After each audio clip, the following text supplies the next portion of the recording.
আমাকে কি শোনা যাচ্ছে? যারা যারা জয়েন করেছেন আমাকে কি শুনতে পাচ্ছেন? জি ম্যাম। আচ্ছা, সবাইকে জয়েন করতে বলেন ক্লাসে।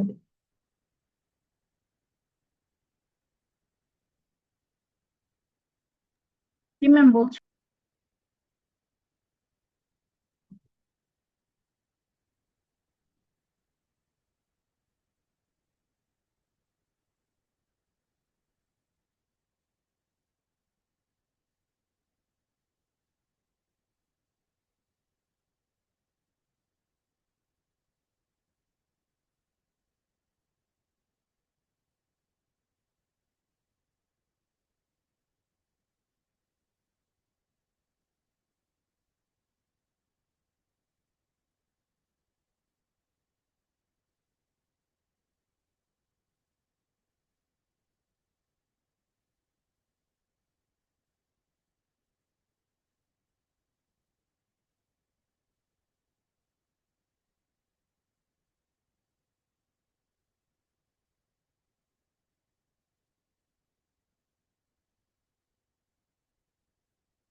আচ্ছা, আমরা আসলে ক্লাসটা স্টার্ট করি। আমাদের সাথে আজকে যেটা হবে যে যে ইয়ার ক্লাসটা ছিল আপনার, তখন আমার খুব ফেভারিট একটা কোর্স, ওটার নাম হচ্ছে ইন্টারন্যাশনাল ইকোনমিক্স।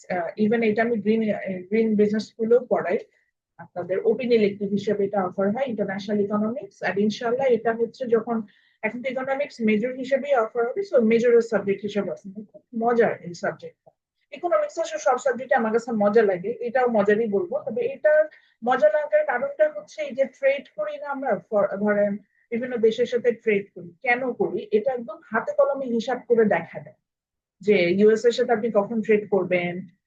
তারপরে হচ্ছে ধরেন সাপোজ আপনি চায়নার সাথে কখন ট্রেড করবেন, আপনার আপাত দৃষ্টিতে দেখে মনে হয় যে বাংলাদেশে ধরেন কোনো বেনিফিট হয় না, আমরা থেকে বলি হচ্ছে ধরেন এই ইয়াটা বর্ণনা করা হচ্ছে কম্পারেটিভ অ্যাডভান্টেজেস নামে একটা থিওরি আছে, ওটা দিয়ে আলোচনা করে।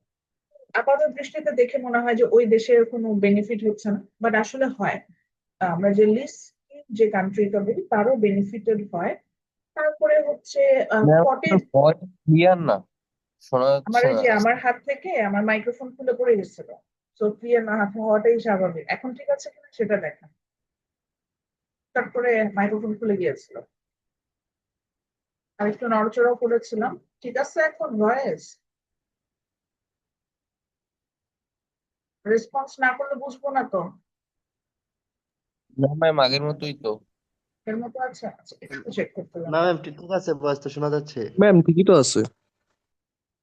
আচ্ছা আমি যদি একটু নড়াচড়া করি এটা এখন সমস্যা, কি মানে এখন- এটা সমস্যা, এটা জুমে নতুন একটা কিছু একটা হচ্ছে, নড়াচড়া করলে স্টুডেন্টের কথা একটু আস্তে শুনে। তো আমি এই জন্য দেখা যায় একদম রোবটের মতো বসে দেখি যতক্ষণ ক্লাস নেই, তো একটু আগে হেডফোনই খুলে পড়ে গেছিল। এটাই হচ্ছে কথা। তো যেটা বলছিলাম, এই কটেজ কটেজ ইন্ডাস্ট্রি কিভাবে হচ্ছে প্রোটেকশন করে, যেটা প্রোটেকশনিজম বলে, দেখা যায় যে এমন একটা ট্রেড পলিসি আছে যেটা দিয়ে আমি আমাদের নিজেদের শিল্প, কুটির শিল্প বলেন, লোকাল ইন্ডাস্ট্রি বলেন, এগুলাও হচ্ছে আমরা প্রোটেক্ট করতে পারি। তো আমরা ওই কোর্স আমরা পড়েছি। তারপরে হচ্ছে ট্যাক্স কখন অ্যাপ্লাই করে, এগুলোর নাম কখনো শুনেছেন কিনা, ট্যারিফ অ্যাপ্লাই করা যায়, কোটা, ইম্পোর্ট কোটা, এক্সপোর্ট কোটা, এরকম কিছু টার্ম আছে যেটা দিয়ে আপনার ট্যাক্স অ্যাপ্লাই করে। আমরা সবসময় ভাবি মানে বিদেশ থেকে পণ্য আনলে ট্যাক্স দিতে হয়, সবসময় কিন্তু ট্যাক্স দিতে হয় না, মানে ওই টার্মটা ট্যাক্স হিসাবে থাকে না, অন্য কিছু পলিসি থাকে, যেমন যে বলতেছি কোটা বা যেটা বললাম যে ইম্পোর্ট কোটা, ট্যারিফ, এরকম বিভিন্ন টার্ম থাকে। তো ওভারঅল এটা আমাকে যদি কেউ একদম এক বাক্যে জিজ্ঞাসা করে, one of my favourite subject হচ্ছে ইন্টারন্যাশনাল ইকোনমিক্স, এবং আমার ইনশাআল্লাহ ফিউচারে ইচ্ছা আছে পিএইচডিটা এই ফিল্ডেই করা, স্পেশালাইজেশন এইদিকে ডেভেলপ করা। এত কথার শেষ কথা যে কারণে বলতে চাচ্ছিলাম, তো এই পরীক্ষাটা যখন আমি দিচ্ছি, থার্ড ইয়ারে ছিল আমার এই কোর্সটা, তো যখন দিচ্ছি তখন কি হলো, তখন ওই হঠাৎ করে কেন জানি দেশে প্রচুর ওই যে আনরেস্ট একটা সিচুয়েশন হলো, প্রচুর হরতাল। এই পরীক্ষাটা রেকর্ড 8 বার পিছাইছিল আমাদের ইউনিভার্সিটিতে, 8 বার। তার প্রথমবার যখন পিছাই গেলো তখন খুশি হয়েছে যে আরে ভালো হয়েছে, প্রিপারেশন আরো ভালো হবে। আর এই কোর্সে অনেক গ্রাফ ছিল, প্রচুর গ্রাফিক্যাল কাজ করতাম, তো তো পিছিয়ে গেছে, আমার কাছে ভালো লাগছে। গ্রাফ গুলা প্র্যাকটিস করতে পারবো। আর অনার্স আমাদের যেটা ফাইনাল এক্সাম হতো, এক একটা পরীক্ষার আগে 3 দিন করে ছুটি থাকতো, তারা ভাবতেছেন তাহলে তো আমার ইউনিভার্সিটি ভালো না, ম্যাডামদেরকে 3 দিন করে ছুটি দিচ্ছে, আমাদেরকে দেয় না একদিনও। আমাদের হচ্ছে 40 মার্কস, 40 মার্কস না, আমাদের একবারে 70 মার্কসের এক্সাম, 70 মার্কস একদম ফাইনাল এক্সাম যেটাকে বলে, আমরা ওইভাবে দিতাম।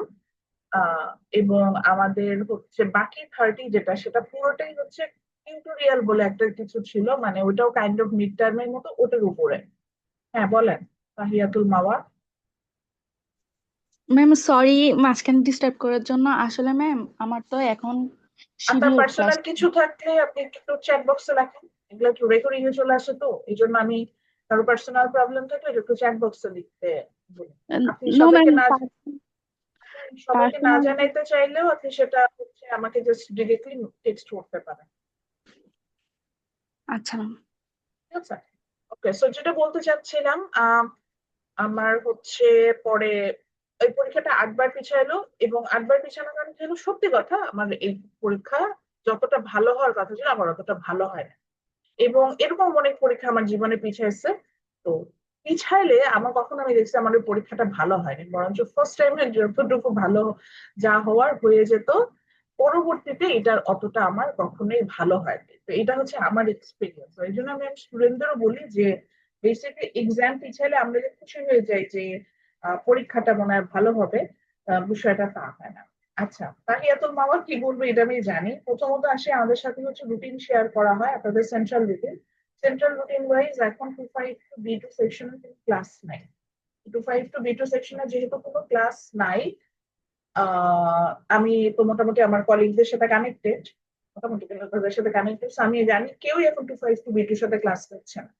এই কারণে আমি দুটো সেকশনকে একসাথে কল করেছি, বিকজ আমি একটা মিড টার্মের টপিক নিয়ে আলোচনা করবো। দুটো সেকশনে আলাদা আলাদা করে ক্লাস নিলে ওটা ইন্টারাকশন হতো, মানে সেম কথা একটু 19-20 আমার কাছে মনে হচ্ছে হয়ে যেতে পারে। এই কারণে আমি একটা ক্লাসে জিনিসটা কভার করতে চেয়েছি, এই কারণে কভার, নাথিং এলস। তো এই জন্যই এই দুটো সেকশনকে বলছি কনসেন্ট্রেশন দেন। আমরা আজকে একটু মিড টার্মে একটা টপিক নিয়ে আলোচনা করবো, দেন আমরা ফাইনালের সিলেবাস কভার করা শুরু করে দেবো। এটাই হচ্ছে মূল কথা ছিল। তারপর যার প্রবলেম আছে উনি যেটা করবেন, ওনার কোন কোর্সের ক্লাস সেটা মেনশন করে যাবেন। দেন আপনার আইডিটা মেনশন করে চ্যাট বক্সে দিয়ে যাবেন। সিআরও যেটা করবেন, অ্যাটেন্ডেন্স নেওয়ার সময় আমাকে এটা একটু মেনশন করে দেবে যে ইনি জানাই গেছে, এটাই। তারপর আমি বলে দিচ্ছি, আন্দাজে আন্দাজে লিখলে হলো না আমার হিসাবে। যেমন একটু আগে জানতাম যে 252 ক্লাস হচ্ছে, ওরা আমাকে জানাইলো। পরে আমি দেখলাম সেন্ট্রাল রুটিন তো দেখাচ্ছি, সেন্ট্রাল রুটিন আমি দেখলাম যে হ্যাঁ ওদের আসলেই একটা ক্লাস হচ্ছিল ওইটাই, আমি এটা দেখতে পাচ্ছি না। এই জন্য যদি কারোর এই টাইমে ক্লাস থাকে, তারা একটু দলছুট তাদের থাকতে পারে, আমি জানি। তো তারা তখন সেক্ষেত্রে আমাকে জানাবে। আদারওয়াইজ সবাই যদি এইটার সুযোগ নেন, তাহলে কিন্তু আমি যে বললাম যদি জানতে পারি, তাহলে কিন্তু জিনিসটা আমি পছন্দ করি। ওকে, সো আমরা চলে যাই। আমরা আজকে হচ্ছে কি যে ইয়াতে যাব, মানে যেটা নিয়ে স্টাডি করবো। আচ্ছা, তার আগে একটু বলে দিই, আমাদের মনে হয় আরো একটা ক্লাস হবে। আমরা মোটামুটি ইনশাল্লাহ মিড টার্মের মানে আমরা আমাদের ঈদের ছুটির আগে নেক্সট উইকে আমরা আর একটা ক্লাস করবো। ক্লাসগুলো অ্যাজ ইট ইজ রেগুলার টাইমে করার চেষ্টা করব। শুধু হচ্ছে স্যাটারডে আমি দেখতে পাচ্ছি স্যাটারডে আমাদের খুব মর্নিং এ ক্লাস হয়ে যায়। B1 এর সাথে মনে হয় স্যাটারডে একদম মর্নিং এর ক্লাস। তো আমি হয়তো ওইটা একটু চেঞ্জ করে আমি যে সেন্ট্রাল রুটিন দেখে আপনাদেরকে টাইমটা জানাবো। এটা হয়তো বেশি না, ওটা হয়তো 10টা 50 থেকে নিতে পারি এরকম। Back to back class morning এ দুইটা, হয়তো আমি একটা ক্লাসে যে 9:40 শুরু করে বাকি পরেরটা হচ্ছে গিয়ে পরের স্লটে নিয়ে নেবো। এটা আমি করতে পারি, এটা আমি জানাই দেবো আপনাকে।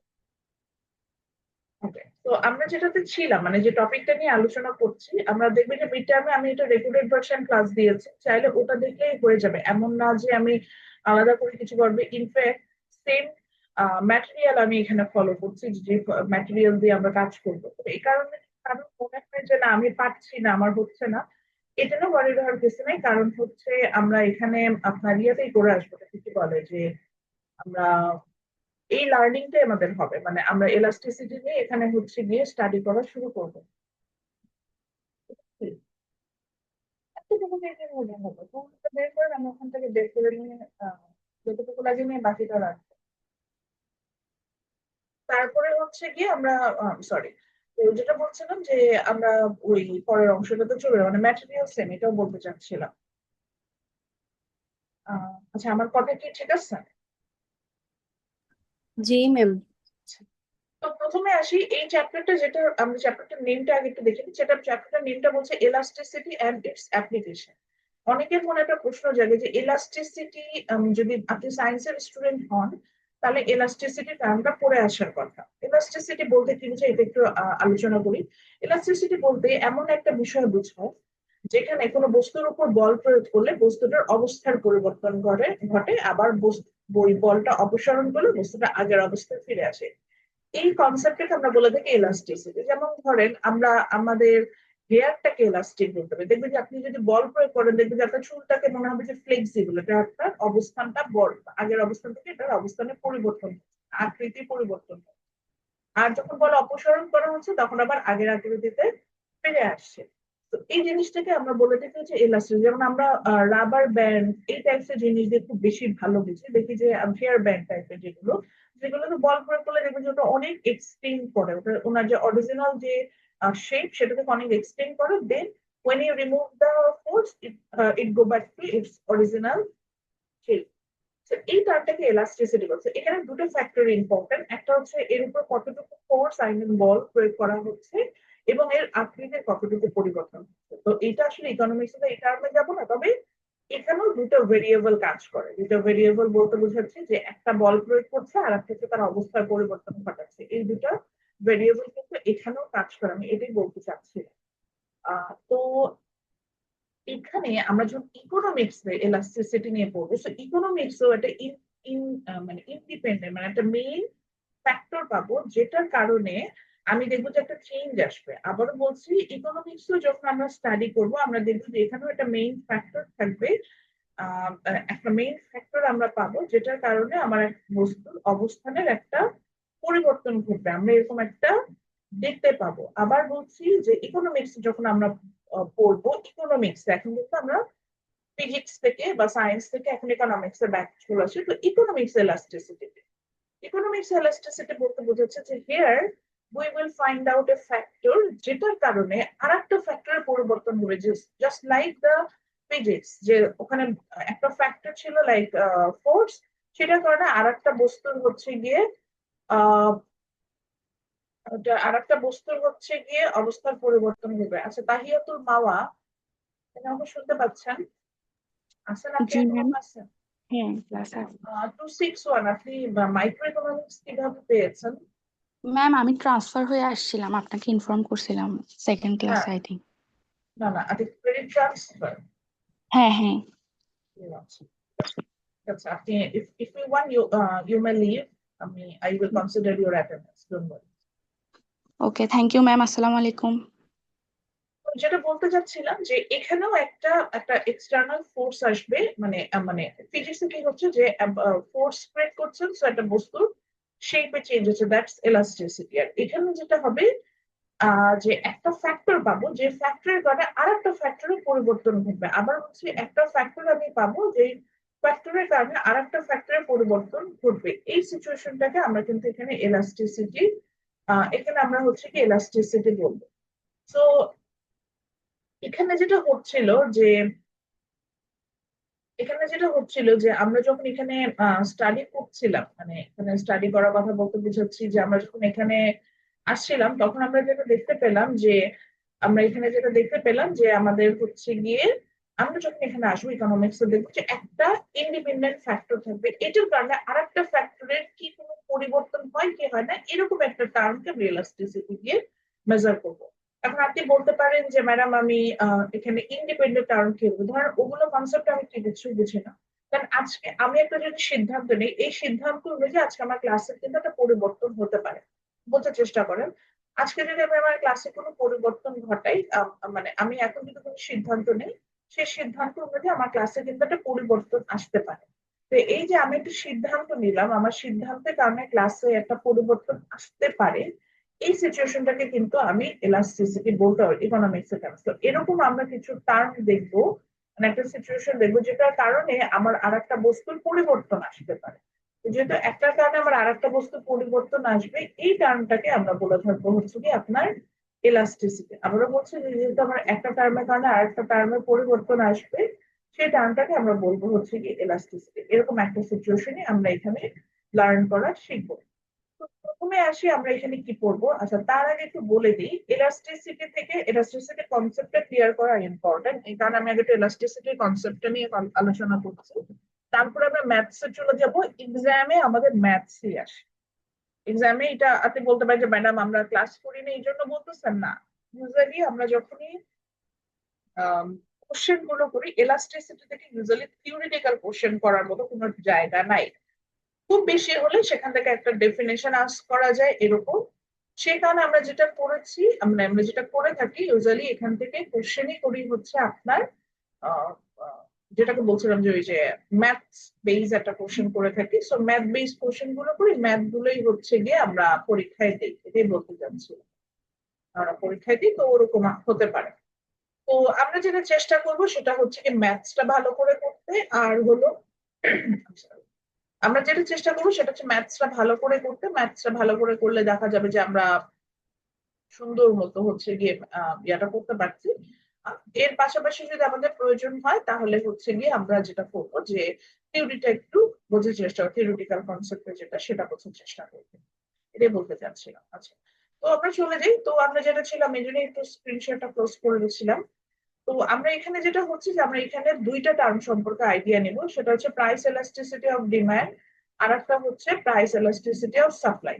তো যেহেতু আপনি অলরেডি আমরা এটা নিয়ে আলোচনা করে ফেলছি, যে এই যে দেখেন এটা দুইটাই সাব পয়েন্ট, একটা হচ্ছে প্রাইস এলাস্টিসিটি অফ ডিমান্ড যেখানে আমরা আছি, আর একটা হচ্ছে প্রাইস এলাস্টিসিটি অফ সাপ্লাই যেটা 99 নাম্বার পেজে আছে। তারা তো অনেকের কাছে পিডিএফ ভার্সনও আছে, তো বইয়ের পেজ নাম্বার 99, আমি কিন্তু আবার বলছি এটা পিডিএফ পেজ না, বইয়ের page number 99 elasticity of supply এটা আছে। দুইটা সেম টাইপের কনসেপ্ট। আপনি ডিমান্ডটা পড়লেই আমরা সাপ্লাইটাও পারবো, মানে এই জন্য একটাই পড়ায়। আর এটাও বলছি যে দুইটা কভার যদি নাও করি তাহলে মাথায় রাখবেন যে ডিমান্ডটা পড়লে সাপ্লাইটা করবো। আচ্ছা, ক্লাস কতক্ষণ হবে? ক্লাস রামাদান টাইম অনুযায়ী হবে, যেহেতু কোনো সেকশনেরই, এটাও বলে দিই, কোনো সেকশনেরই এরপরে ক্লাস নাই।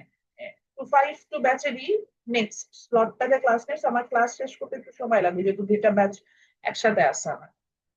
সো আমি শেষ করবো 1 ঘন্টা 10 মিনিটে, না এটা হয়তো 1.5 ঘন্টা 1 ঘন্টা 40 মিনিটে যাবে। আমি পুরো ক্লাসটা কনসেপ্টটা শেষ করে আজকে ছাড়বো। এই যে দিস ইজ দ্য রিজন যে কারণে আমি দুটো সেকশনকে একসাথে আছে, যে আমি দুইটা ক্লাস ধরেই নিব, দুইটা ক্লাসের ইয়াতেই যাতে আপনাদের লার্নিংটা হতে থাকে, কেউ যাতে আমাদেরকে ছেড়ে না যায়। আচ্ছা, সো চলে যাই। এখন এখানে ইলাস্টিসিটি টার্মে আমাদের কিছু মেমোরাইজ করতে হবে না, এটা খুবই ম্যাথমেটিক্যাল টার্ম। আমরা দেখা যাবে যে এখানে মোটামুটি কনসেপ্ট থাকলে আমরা এটাকে মানে এটাকে আমরা হচ্ছে গিয়ে এখান থেকে আমরা লার্নিংটা নিতে পারবো। আচ্ছা, এটার জন্য আমি একটু ড্র করছি। এখন আপনাদের আপাতত কোনো কিছু আঁকতে হবে না বা কিছু করতে হবে না। তাহলে মেইন কনসেপ্ট অনুযায়ী আমরা বুঝলাম যে ইলাস্টিসিটি হচ্ছে এমন একটা বিষয় যে একটা কারণে আর একটা বস্তুর কি পরিবর্তন হচ্ছে সেটাকে আমরা ইলাস্টিসিটি বের করবো। ইকোনমিক্স হচ্ছে এইভাবে ইলাস্টিসিটি। আমরা যদি কিছু নাও বুঝি, মনে রাখবেন যে এই যে এরকম ইলাস্টিসিটি টার্মটা লেখা থাকবে, বা যে এখানে যেমন খুব বড় করে লেখা আছে ইলাস্টিসিটি, ইলাস্টিসিটি টার্মটা যখন লেখা থাকবে মনে রাখবেন যে এটার আগে যে টার্মটা থাকবে, লাইক এখানে যেমন আছে প্রাইস, এইটা হবে ইন্ডিপেন্ডেন্ট ভেরিয়েবল, মানে এটার জন্য পরিবর্তন দেখবে। আর এর পরে যে টার্মটা থাকবে that would be our dependent variable, মানে এর চেঞ্জেসটা আমরা পাবো মেইনলি। সো আমরা যদি এখানে ভালো করে চিন্তা করি তাহলে এখানে আমার ইন্ডিপেন্ডেন্ট ভেরিয়েবল হচ্ছে price and dependent variable is demand. তার মানে আমরা এখানে দেখবো যে there will be some sort of change in demand for a unit change in price. ডিমান্ডের কোন একটা পরিবর্তন হবে, প্রাইস পরিবর্তনের একটা প্রাইসের ইউনিট পরিবর্তন হবে, এই পরিবর্তনের কারণে ডিমান্ডের কোন একটা পরিবর্তন হবে। এই সিচুয়েশনটাকে আমরা বলবো হচ্ছে প্রাইস এলাস্টিসিটি অফ ডিমান্ড। যদি নাও বুঝি কোনো সমস্যা নেই, আমরা এখন একটু কনসেপ্টে যাব। আচ্ছা, তার আগে এখন সবাই একটু খাতা কলম নিয়ে বসবেন। আর তারা হয়তো দেখেছেন যে আমরা ছবি এঁকেছি, এখন আমরা এখানেও ছবি আঁকবো। আমাদের রেকর্ডেড ভার্সন ক্লাস আমরা দেখেছি যে আমরা ছবি এঁকেছি, এখানে আমাদের ছবি আঁকবো। তার আগে একটা কথা বলিনি, সেটা হচ্ছে গিয়ে ইলাস্টিসিটিতে ইউজুয়ালি যেটা হয়, এটার অ্যাপ্লিকেশনটা বেশি ইম্পর্টেন্ট, চ্যাপ্টারের নামটাও এরকম। তো অ্যাপ্লিকেশনটা কিরকম যে আমরা ইউজুয়ালি যেটা হয় যে প্রাইসিং করার ক্ষেত্রে, যে আমি নতুন একটা ভেঞ্চার দিচ্ছি, মানে নতুন একটা বিজনেস শুরু করছি, বা নতুন একটা হচ্ছে গিয়ে প্রোডাক্ট মার্কেটে লঞ্চ করার চেষ্টা করছি, বা আমার এক্সিস্টিং বিজনেস আছে সেখানে আমি চাচ্ছি যে আমি আমার সেলটা বাড়াতে, তখন সেক্ষেত্রে আমরা কিন্তু প্রাইসিং পলিসিতে আমাদের হাত দিতে হয়। So when we talk about the pricing policy, first thing come up to our mind, that is what would be the consumer response and what would be the response regarding the price. So এই যে প্রাইসিংটা কি হবে, হ্যাঁ, what would be the appropriate price, and that would be find out from price elasticity of demand. আমরা এখান থেকে এটা খুব ইজিলি বের করতে পারি। সো এটা বের করার জন্য আমরা যেটা করছি সেটা হচ্ছে আমরা দুটো এক্সিস ড্র করার চেষ্টা করছি। আমরা দুটো করে আমরা দুটো হচ্ছে গিয়ে পাশাপাশি এরকম আঁকবেন। দুটো হচ্ছে গিয়ে আমরা এক্সিস আঁকলাম, একটা এক্স এক্সিস নিলাম আর একটা ওয়াই এক্সিস নিলাম, সরি একটা দুটো এক্স এক্সিস নিলাম। আমরা একইভাবে আমরা দুটো ওয়াই এক্সিস নেওয়ার চেষ্টা করছি একদম পাশাপাশি। আমরা যেরকম ক্লাসে ছবি এঁকেছিলাম সেটাই। আমি যেহেতু একটু মাউস ইয়ে করে আছে, এটা একটু ঝামেলা হতে পারে। যেটা করবেন যে একদম সরাসরি একটা হচ্ছে এঁকে ফেলবেন। আচ্ছা, এরপরে আমি লেফট সাইডে যে ছবিটা নিচ্ছি সেখানে আমি একটা ডিফারেন্ট কালার ইউজ করছি। এটার জন্য লেফট সাইডে যে ছবিটা আমি নিলাম, এখানে আমি বেশ স্টিপার, আবারও বলছি স্টিপার বলতে এখানে আমি মেন করেছি যে আমি বেশ খাড়া একটা রেখা ড্র করছি। দেখেন এটা বেশ স্টিপার একটা ডিমান্ড কার্ভ ড্র করলাম। ডিমান্ড কার্ভ কিভাবে বুঝলাম? যে it's a downward sloping curve. And in right side figure, we try to draw a flatter figure. Flatter বলতে বুঝাচ্ছি যে যেটা হচ্ছে বেশ ফ্ল্যাট, এরকম একটা ফ্ল্যাটার ডিমান্ড কার্ভ ড্র করলাম। আমরা ইউজুয়ালি যেভাবে ডিমান্ড কার্ভ ড্র করতাম সেভাবে না এঁকে আমরা ডিমান্ড কার্ভ ড্র করতাম হচ্ছে মেইনলি এরকম একটা ডিমান্ড কার্ভ।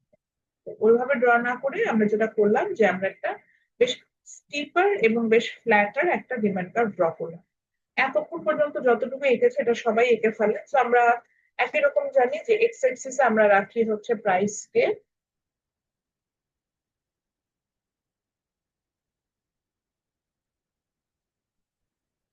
জি বলেন আব্দুল্লাহ, কোশ্চেন নিব। মিস, ক্লাস কি রেকর্ড হচ্ছে না? হ্যাঁ, ক্লাস তো রেকর্ড হচ্ছে। জি মিস, সেটাই। Thank you. একটু দেখেন না, তারপর আমি তো জানি ক্লাস রেকর্ড হচ্ছে, আমি আবার অনেক সময় রেকর্ডিং পজ টজ করে অনেক কিছু করি। ক্লাস কি রেকর্ড হচ্ছে দেখেন তো। মিস মনে হয় না। না, ক্লাস রেকর্ডিং। আব্দুল্লাহ, আপনি হচ্ছে যখন বলেছেন তখনই রেকর্ডিং হচ্ছিল, আপনি বলার কারণে আমি এটা পজ করে দিয়েছিলাম।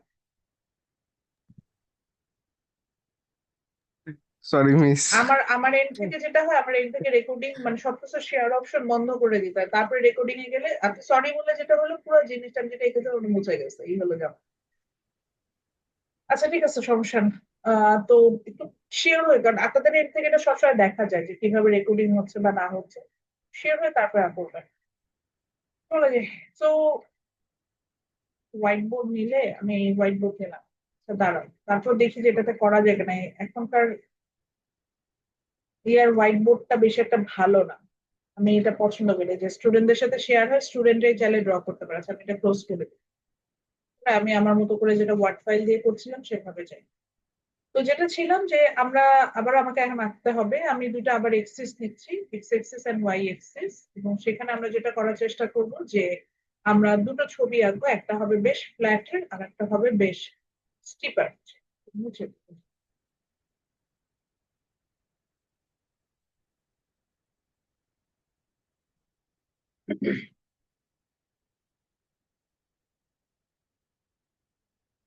আমি দুটো এক্সেস নিচ্ছি। আবারও এটুকু তো এঁকেই ফেলেছে না তারা, ওই জায়গাটায় আমি আবার নতুন করে ড্র করছি। দেন আমি হচ্ছে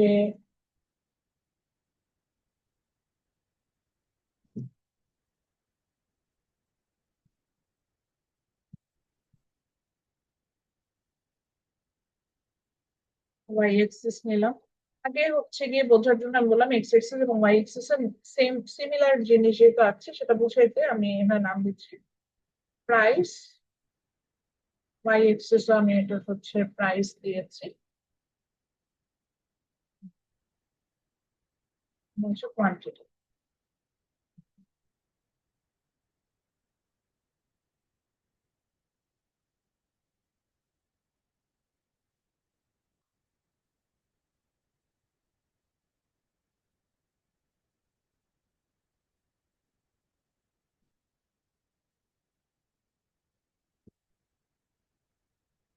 আমি লেফট সাইডে আমার যে লেফট সাইডটাই স্টিপার রেখেছিলাম না, বাম সাইডে কি বেশি স্টিপার রেখেছিলাম ছবিটাতে।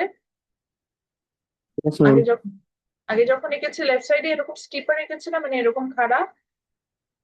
আচ্ছা, আর রাইট সাইডে আমি যে ছবিটা আঁকছি সেটা একটু ফ্ল্যাটার নিলাম ডিমান্ড কার্ভে।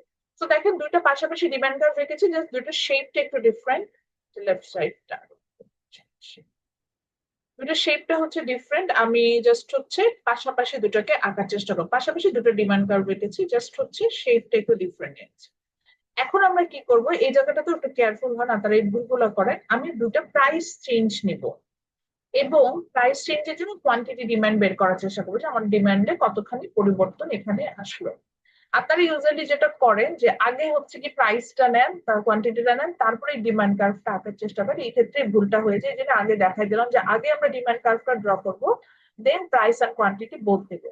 তো আমরা কি করলাম যে আমি লেফট সাইডে যে আমার যে ফিগার ছিল সেখানে আমি একটা প্রাইস নেওয়ার চেষ্টা করলাম। ওকে, ঠিক সিমিলার এইটি রেখে পাশেও যে ডিমান্ড কার্ভটা আমি ড্র করেছি সেম জায়গাতে আমি একটা প্রাইস নিয়ে নিলাম। সেম, অর্থাৎ ওখানে ধরেছে আমরা প্রাইস নিয়েছি 100 টাকা, সো এখানেও 100 টাকা প্রাইস, দুটা একদম প্যারালালি আমি সমান রাখার চেষ্টা করেছি। আপনারও সেম ভাবেই আঁকবেন।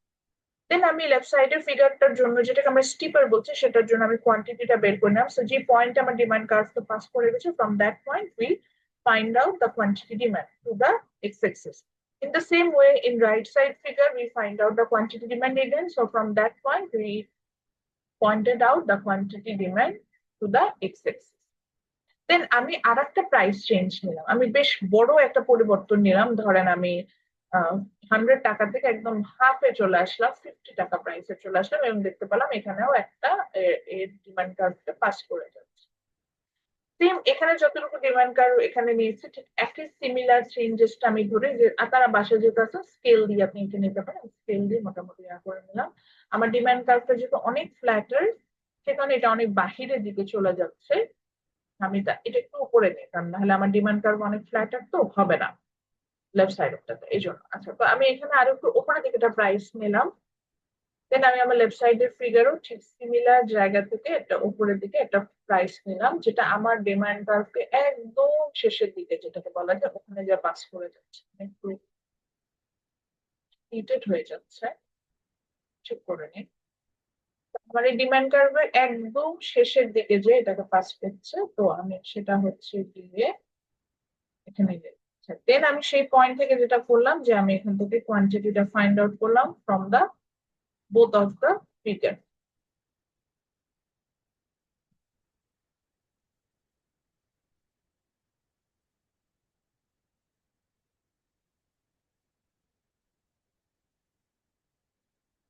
লেফট সাইডের ফিগার আমাদের যেটা হলো, আমরা যখন প্রাইসটা নিলাম, ধরেন এখানে যেটা আগে থেকে বলেছি, তো যেটা আগে থেকে বলেছি সেখানে আমাদের যেটা হলো, যে আমরা এখানে প্রাইসটা সাইজটা ছোট করে কিভাবে,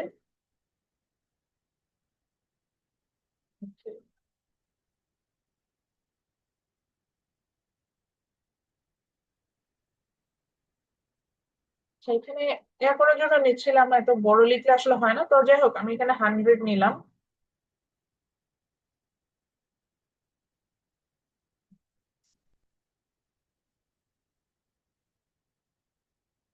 এটা 100 নিলাম, আর এখানে একটা প্রাইস 100 নিলাম, আর নিচের প্রাইসটাকে নিলাম হচ্ছে 50। 100 প্রাইসের জন্য আমরা কোয়ান্টিটি ধরেন এখানে পেলাম হচ্ছে 10, আর পরের কোয়ান্টিটিটা যেহেতু খুব বেশি দূরে না, আমি এই কোয়ান্টিটিতে নিলাম হচ্ছে 20। এখানেও একই রকম, লেফট সাইডে আমার প্রাইসটা হচ্ছে 100, দেন the second price is 50. Then for 100, the quantity demand is really high, so the quantity demand is like here 120. And for 50, again the quantity demand is like 3 times, then 120. So আমি এটাকে নিলাম ধরেন 400। এতটুকু পর্যন্ত ছবিটা সবাই এঁকে ফেলে। এতটুকু এতটুকু বলতে বুঝেছি, যতটুকু এঁকেছি এই ছবিটুকু সবাই আঁকে।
রাইট সাইডে যে ছবিটা আঁকে এটা কতটা নামও দিয়ে দিলাম, তো এতটুকু পর্যন্ত সবাই এঁকে ফেলেন। আব্দুল্লাহ এঁকেছেন? আজকে ক্লাস শেষে আমি আপনাদের লেকচারটা কালেক্ট করার ব্যবস্থা করব। আমি আবার একটা ফোল্ডার দিব, এবং সেখানে আপনাদের লেকচারটা আপলোড করতে হবে, আজকে যে যে লেকচারটা তুলছেন। কথা মনে হয় ক্লিয়ারলি শুনতে পাচ্ছেন? তো যারা ছবি আঁকছেন না বা কিছুই করছে না তাদের ইচ্ছে, বাট আজকে খুব অল্প একটা সময় দেবো, ছোট্ট একটা ফোল্ডার ক্রিয়েট করে দিব প্রত্যেকটা ক্লাসরুমে, মানে টিমসে। সেখানে আপনার আজকে লেকচারটা আপলোড করছে, লেকচার যদি আজকে না তুলেন তাহলে একটা ক্লাস অ্যাক্টিভিটিতে আপনি 0 পাবেন। এবং আপনাদের ইয়া যেটা কেএসএ 1 যেটা, সেটা কিন্তু ক্লাস অ্যাক্টিভিটির উপরে, সেখানে কিছু মার্কস আছে। চলে যাই আমরা, দেন দেখতে পেলাম যে লেফট সাইডে আমরা এখন লেফট সাইডে ডিমান্ড কার্ভটা খেয়াল করি। লেফট সাইডে প্রাইস যখন 100, তখন আমার quantity demand was 10, and then the what can I say, by any case then the price falls to like 50 টাকা। প্রাইসটা এখানে ফল করে গেল, আমরা দেখতে পাচ্ছি 50 টাকাতে। So quantity demand has increase, যেহেতু আমরা জানি যে ডিমান্ডে কি হয়, যে প্রাইস ফল করলে ডিমান্ডটা কিন্তু কি বাড়ে না আমাদের হিসেবে, প্রাইস ফল করলে ডিমান্ডটা বাড়ে। তো দেখেন এখানে প্রাইস কতখানি ফল করলো, ডিমান্ড কি আমার ততখানি বেড়েছে? এই যে দেখেন এখানে পরিবর্তনটা, ডিমান্ডের পরিবর্তনটা কি, যে প্রাইসের যে পরিবর্তন যতখানি হয়েছে ডিমান্ডের পরিবর্তনটা কি একই সমান, এরকম কি মনে হচ্ছে? তো কিন্তু আমরা দেখতে পাচ্ছি না। সো একইভাবে সেম প্রাইস চেঞ্জেসটা 100 থেকে 50 আমরা রাইট সাইডে ফিগারও এঁকেছি। সেখানে আমরা দেখতে পাচ্ছি when price falls from 100 to 50, now for 100 the quantity demand was to 120, and for 50 the quantity demand was 400. So the quantity demand has changed a lot. এখানে কোয়ান্টিটি ডিমান্ড যতখানি বেড়েছে, রাইট সাইডের ফিগারে কোয়ান্টিটি ডিমান্ড অনেক বেশি। আচ্ছা আমি ছবিটা একটু উল্টে এঁকে ফেলছি, এটার নাম হবে ইনএলাস্টিক। আচ্ছা মুছেই দিতাম পারে, ভুল যেহেতু এঁকে ফেলছি, নাম ভুল লিখেছি, কেন করলাম। লেফট সাইডেরটা হচ্ছে ইনএলাস্টিক, রাইট সাইডেরটা হচ্ছে এলাস্টিক, উল্টা লিখে দিয়েছিলাম, এখন চেক করলাম। সো যেটা হচ্ছিল যে এই 120 থেকে এই 40 টাকার মানে 120 থেকে 400 ইউনিটস আমার এখানে কোয়ান্টিটি ডিমান্ড চেঞ্জ হলো। তো 120 থেকে আমার 400 রেটের যেটা হচ্ছে গিয়ে 400 ইউনিটস হচ্ছে আমার যেটা হলো যে আপনার প্রাইস কোয়ান্টিটি ডিমান্ডটা চেঞ্জ হলো। খেয়াল যদি করে থাকেন তাহলে দেখেন যে আমার লেফট সাইডে যে ফিগারটা দেখতে পাচ্ছি, মানে বাম সাইডে যে ছবিটা, সেখানে প্রাইস চেঞ্জ হলে সিমিলার কিন্তু প্রাইস চেঞ্জ আমার রাইট সাইডের ফিগারও হয়েছে। বাট লেফট সাইডে যখন আমরা প্রাইসের পরিবর্তনটা দেখছি, তার সাথে ডিমান্ডের পরিবর্তন কি অনেকখানি? অনেক কিন্তু না, এই জন্য আমি এটা অ্যারো দিয়ে দেখানোর চেষ্টা করছি। দেখেন কোয়ান্টিটি ডিমান্ড যতটুকু চেঞ্জ হচ্ছে, প্রাইস যতটুকু চেঞ্জ হচ্ছে, কোয়ান্টিটি ডিমান্ডের চেঞ্জেস ওখানে খুবই কম। বাট রাইট সাইডের ফিগারে যখন প্রাইস চেঞ্জ হচ্ছে, এর সাথে কোয়ান্টিটি ডিমান্ডের চেঞ্জেসটা অতটা পড়ে না। সো লেফট সাইডে মনে হচ্ছে না যে প্রাইসের পরিবর্তনের সাথে ডিমান্ডের পরিবর্তন খুবই কম?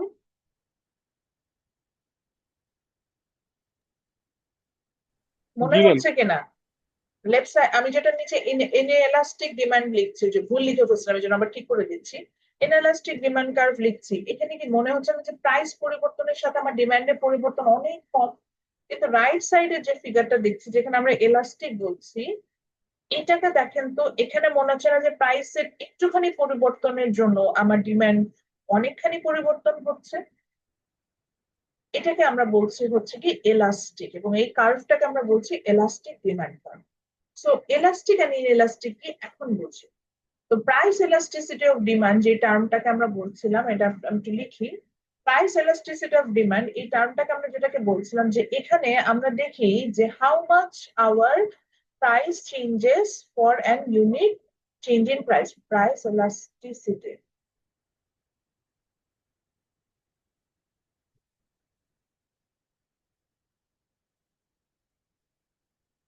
How much our price changes for an unit change in price, আমরা এই জিনিসটা নিয়ে এখানে আলোচনা করছি। তো এক্ষেত্রে আমাদের যেটা দেখতে পাচ্ছি, যে আমার এখানে দামের পরিবর্তনের কারণে আমার ডিমান্ডের পরিবর্তন খুব বেশি হচ্ছে না। তো এই কারণে যেহেতু দেখেন আমি বল প্রয়োগ করছি, ধরো এইভাবে আবার আসি, যে যেই বস্তুতে আমরা যদি বল প্রয়োগ করি সেটা যদি অবস্থার পরিবর্তন না হতো, আপনি বলতে পারেন ম্যাডাম ওটা এলাস্টিসিটি, আমরা বলতাম এটা এলাস্টিসিটি না, এলাস্টিক না, যে এরকম বলতাম। তো এখানে আমরা সেটাই বলছি, এলাস্টিক না, এটাকে ইংলিশ হচ্ছে ইনএলাস্টিক। ঠিক একইভাবে এখানে প্রাইসের পরিবর্তনের কারণে আমার কোয়ান্টিটি অনেকখানি পরিবর্তন হচ্ছে, তখন এটাকে আমরা বলছি অনেক বেশি এলাস্টিক। তো this is elastic and this is inelastic. এবং কিসের আমরা দেখলাম যে ডিমান্ড কার্ভটাকে এরকম দেখতে দিচ্ছে। আচ্ছা আমাকে টাইম অ্যালাউ করেন, আমার খুব চোখে ব্যথা করছে।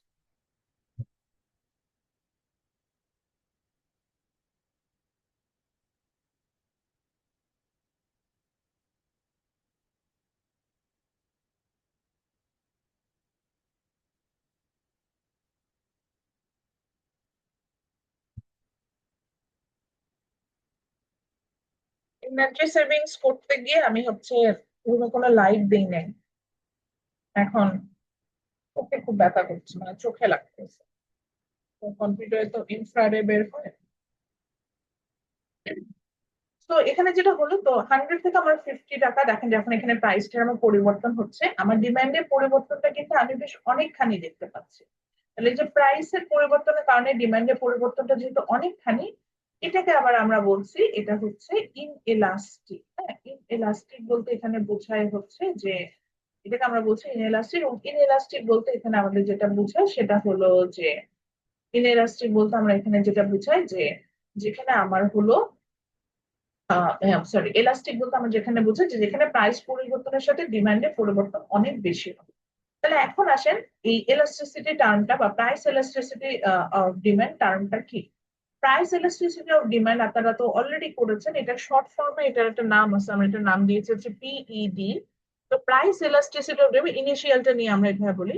তো price elasticity of demand means where আমার, এখন আরো এইটুকু আমরা হয়তো অলরেডি লার্ন করে ফেলছি, যেহেতু আমরা জানি যে যখনই এলাস্টিসিটি টার্মটা আসবে, এবং সেক্ষেত্রে আমাদের যেটা হবে যে, যিনি হচ্ছেন গিয়ে আপনার এলাস্টিসিটি আগে থাকবে উনি হচ্ছেন ইন্ডিপেন্ডেন্ট ভেরিয়েবল, যেমন এখানে আমার প্রাইস হবে ইন্ডিপেন্ডেন্ট ভেরিয়েবল।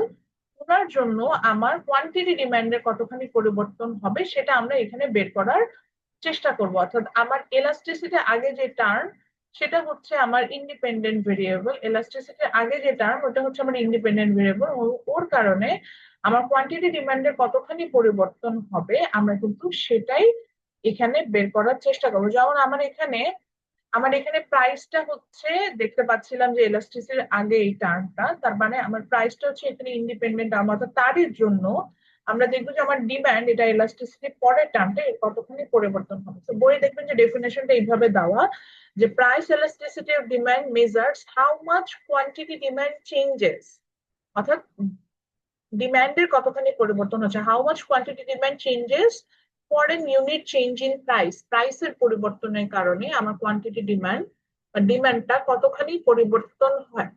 আবারও বলছি, প্রাইস পরিবর্তনের কারণে আমার কোয়ান্টিটি ডিমান্ডের কতখানি পরিবর্তন হয় সেই বিষয়টা নিয়ে আমরা এখানে আলোচনা করব। দামের পরিবর্তনের কারণে ডিমান্ডের কতখানি পরিবর্তন হয় সেই বিষয়গুলো নিয়ে এই price elasticity of demand PED তে আমরা আলোচনা করে থাকবো। তো তাই যদি আমাদের টার্মটা সেভাবে যায়, তাহলে দেখেন এখানে আমার ইনএলাস্টিক আমরা দেখতে পাচ্ছিলাম here for changes in price আমার ডিমান্ড তেমন কোনো চেঞ্জ হচ্ছে না। যেহেতু তেমন কোনো চেঞ্জ হচ্ছে না, সেই কারণে এটার নাম আমরা দিয়েছি ইনএলাস্টিক, অর্থাৎ খুবই লেস ফ্লেক্সিবল কার্ভ। এন্ড যেখানে অনেক বেশি চেঞ্জ হচ্ছে সেই কার্ভটার নাম আমরা দিয়েছি হচ্ছে কি elastic, which is more flexible, একদম সুন্দর ফ্লেক্সিবল একটা কার্ভ, আমরা কিন্তু সেটা এখানেও নাম দিয়ে দিয়েছি। আচ্ছা, এখন আপনি বলতে পারেন মানে রিয়েল লাইফে, যে আমি তো সরাসরি রিয়েল লাইফ এক্সাম্পল দিই, তো সেখানে যাই। যেমন ধরেন আমি কয়েকটা প্রোডাক্টের নাম লিখবো যেগুলা হচ্ছে গিয়ে আপনার পাবেন আপনি, তারা হচ্ছে আপনার কাইন্ড অফ, আমি বলি যে এলাস্টিক। এলাস্টিক কেন বলি, কারণ ইনএলাস্টিক বলে কারণ দেখবেন যে এগুলা যতই দাম পরিবর্তন হোক না কেন এদের তেমন কোনো ডিমান্ডের পরিবর্তন হয় না। যেমন প্রথমে আছে হচ্ছে রাইস, একদম বেসিক নিড টাইপের প্রোডাক্ট বলবো, যেমন রাইস হতে পারে। দেন বেসিক একদম যেটা হতে পারে আপনার শেল্টার, এটা বলতে আমি শেল্টার বলতে এটাই বুঝাচ্ছি, বা হোম যেটাকে আমরা বলি, বা আমরা যে রেন্ট নিই, বাসা ভাড়া নিই, আমি এই জিনিসটা এখানে মেন করছি। বেসিক যে ক্লোদিং আছে সেটাকে আমরা মেন করছি। আমি এক্সাম্পল দিয়ে বলবো বন্ধুরা। তো এগুলোকে আমরা বলছি they belong to a in, মানে they belong to an inelastic demand curve. For example rice, চিন্তা করেন ধরেন আপনার মাসে চালের একটা ডিমান্ড আছে, let's say for your family it's 50 kg per month. এখন for example at present time the per kilo rice price is 50 টাকা। 50 টাকা থেকে for some reason this price falls to 5 টাকা পার কেজি। এখন 50 টাকা থেকে 5 টাকা দাম হয়ে গেলে আপনি কি 50 কেজির জায়গায় 500 কেজি চাল খাওয়া শুরু করে দেবেন? এটা কি সম্ভব? আমরা 500 কেজি চাল খাবো বাসার সবাই মিলে? বলতে পারেন ম্যাডাম হ্যাঁ 1 মাসে কিনে নিয়ে আসবে, কিনে ঠিক আছে নিয়ে স্টোর করলে দাম ধর 5 টাকাই থেকে গেল, কিন্তু খাওয়া বাড়াইতে পারবেন। আপনি বলতে পারেন ঠিক আছে মানে আমার হয়তো 50 কেজি খাবো না, হ্যাঁ, একটু বাড়ালেন। ওই যে ওটাই বললাম যে 50 কেজি জায়গায় হয়তো 60 কেজিতে আপনি দিবেন, কিন্তু এমন হবে না যে 50 কেজি জায়গায় 500 কেজি পার মান্থে আপনি কনজিউম করা শুরু করছেন। সেম গোস ফর দ্য আপনি যে বেসিক কাপড় চোপড় পরেন, আমি এখানে লাক্সারি প্রোডাক্টের কথা কিন্তু বলেন যে বেসিক ক্লোদিং, এই যে ক্লোদিং বলতে এখানে বেসিকটা বুঝিয়েছি। বেসিক ধরেন আমি নর্মাল আমরা যে টি শার্ট পরি বা সালোয়ার কামিজ পরি, ধরলাম এটার দাম এখন যা আছে আপনি যে টাকা ধরে আপনি ধরলাম 500 টাকা দিয়ে একটা জামা কিনেন। সো 500 টাকা দিয়ে যে জামাটা কিনেছেন, প্রাইস ফলস টু এই যে ধরলাম 10 টাকা দাম হয়ে গেল। সবার জন্য 10 টাকা, আমার আপনার সবার জন্য। এখন 500 টাকা যেমন 10 টাকা হয়ে যায় মানে আপনার ধরেন মাসে আপনার 3টা ড্রেস কিনলে হয়ে যায়। এন্ড 3টে জায়গায় কি আপনি মানে 100 টাকা কেনা শুরু করেন, আপনি বললেন হ্যাঁ মানে আমি অনেকগুলো জামা কিনবো। মানে বোঝার বিষয়টা বুঝেন, আপনার কি আপনি আপনার ডিমান্ড বাড়াইতে পারবেন? মানে জামা তো আপনি 24/7ই পরবেন, এর বাহিরে বেশি সময় তো আপনার পক্ষে পরা সম্ভব না। বুঝতে পারছেন? আচ্ছা, ক্লোদিং এর থেকে শেল্টার দিয়ে বোঝানো সহজ।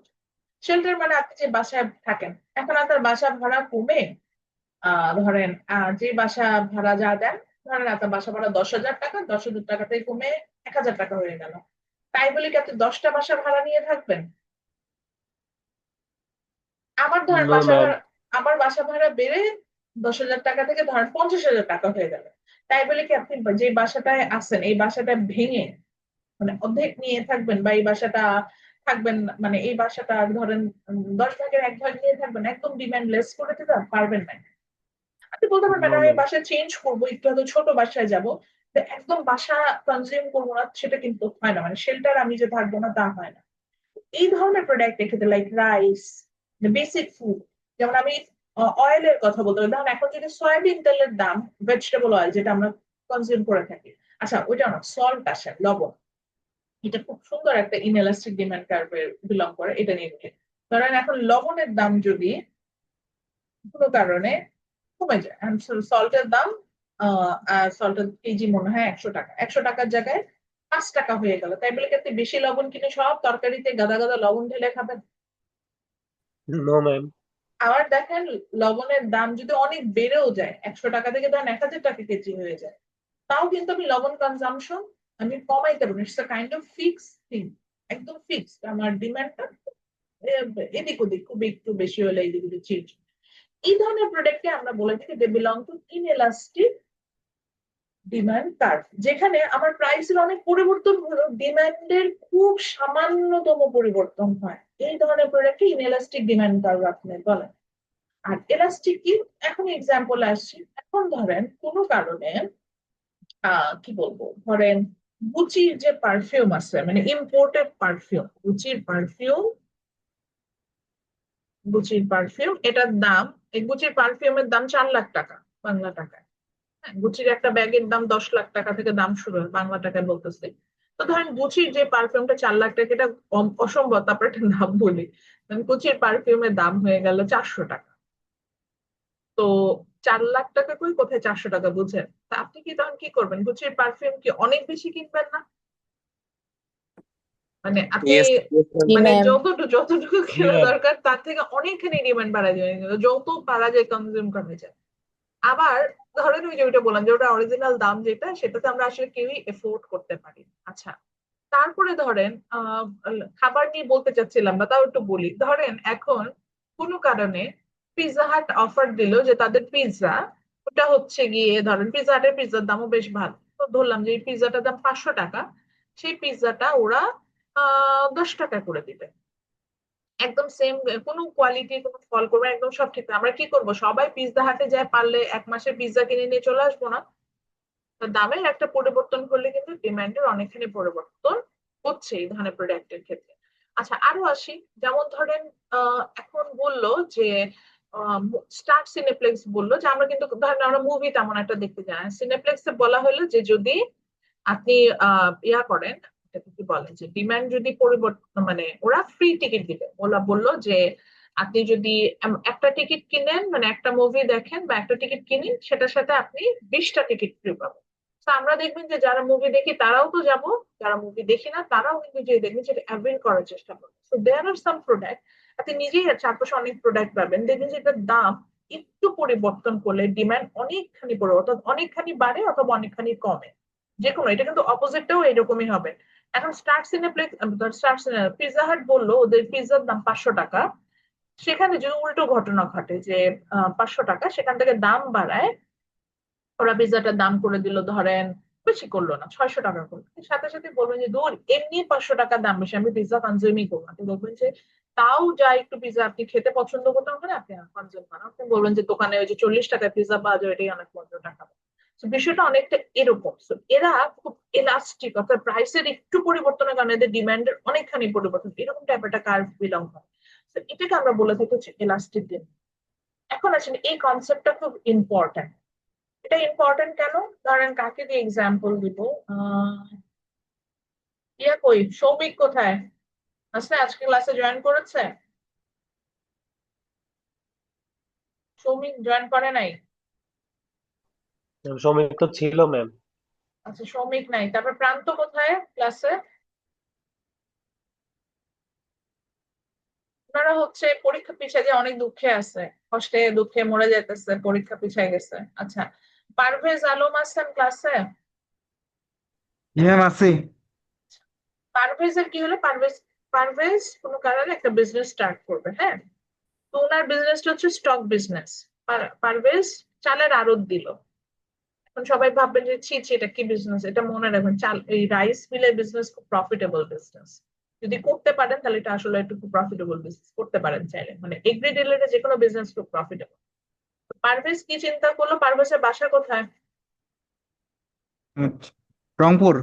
রংপুরে, আরো ভালো জায়গা, ভালো চাল হয়। তো রংপুর দিনাজপুর থেকে চাল নিয়ে আসবে, রিফাইন করবে, ঢাকায় সেল করবে। ঠিক আছে পারভেজ, আপনার ব্যবসাটা পছন্দ জি ম্যাম। হচ্ছে ব্যবসা? আচ্ছা, এখন কি করলো পারভেজ, যেহেতু চালের ব্যবসা শুরু করবে, ধরলাম যে গত মাসে ওর প্রফিট হয়েছে, প্রফিট বলতেছে মানে লাভ, প্রফিট হয়েছে হচ্ছে, প্রফিট না জান, সেল মানে বিক্রি করছে হচ্ছে 2 লাখ টাকা, এবং 2 লাখ টাকার অর্ধেক টাকা হচ্ছে প্রফিট, 1 লাখ টাকা ওর প্রফিট। তো ও চিন্তা করলো যে এই মাসে আমি সেল করতে চাই 4 লাখ টাকা, তাহলে 4 লাখ মানে যা সেল করা হচ্ছে এটা 50% যেহেতু প্রফিট হচ্ছে, তাহলে 4 লাখ টাকা যদি সেল করি তাহলে হচ্ছে আমার প্রফিট, প্রফিট থাকবে 2 লাখ টাকা, মানে অর্ধেক যেতে প্রফিট হবে, তো আমার অনেক বেশি লাভ হবে, আমি বিক্রি বাড়াবো। বিক্রি বাড়ানোর জন্য পারভেজের মাথায় তো বুদ্ধি এসে, পারভেজ কি জানে, দাম যেহেতু বিক্রি বাড়াইতে যাচ্ছে, তাহলে 2 লাখ টাকায় চালের দাম ছিল ধরলাম 50 টাকা, ও চিন্তা করলো চালের দাম 100 টাকা করে দিই, তাহলে ও একই সমপরিমাণ চালই বিক্রি হবে, কিন্তু আমি তো বেশি সেল করবো, মানে আমার বেশি টাকা আমার পকেটে আসবে, মানে বিক্রি করে বেশি টাকা পাবো। তো পারভেজ কি করলে চালের দাম 100 টাকা থেকে আপনার 50 টাকা করে ফেললো, সরি 50 টাকা থেকে 100 টাকা করে ফেললো। 50 টাকা থেকে 100 টাকা করার পর ও দেখলো যে ওর যে সেল যেটা ছিল, ও যে চিন্তা করতেছিল, আহ মানে সেখানে তেমন কোনো পরিবর্তনই ওর হয় নাই। মানে ও দেখতে পাচ্ছে যে ওর যেখানে অনেক বেশি হচ্ছে গিয়ে ইয়ে হওয়ার কথা, এরকম কোনো কিছুই হলো না।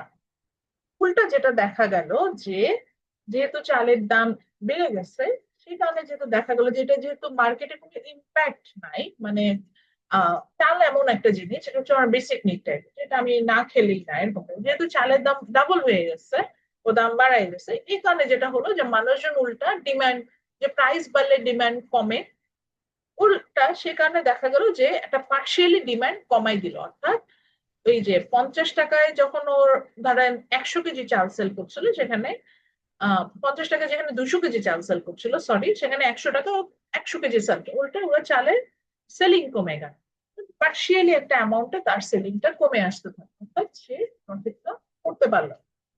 তো তারপরে যখন পারভেজ কি হলো, যে চিন্তা করে ধুর, চালের ব্যবসা করে আমি খুব লস হয়ে খাইলাম, তো এবার আমি একটা কি করবো, আমি এবার চকলেটের ব্যবসা।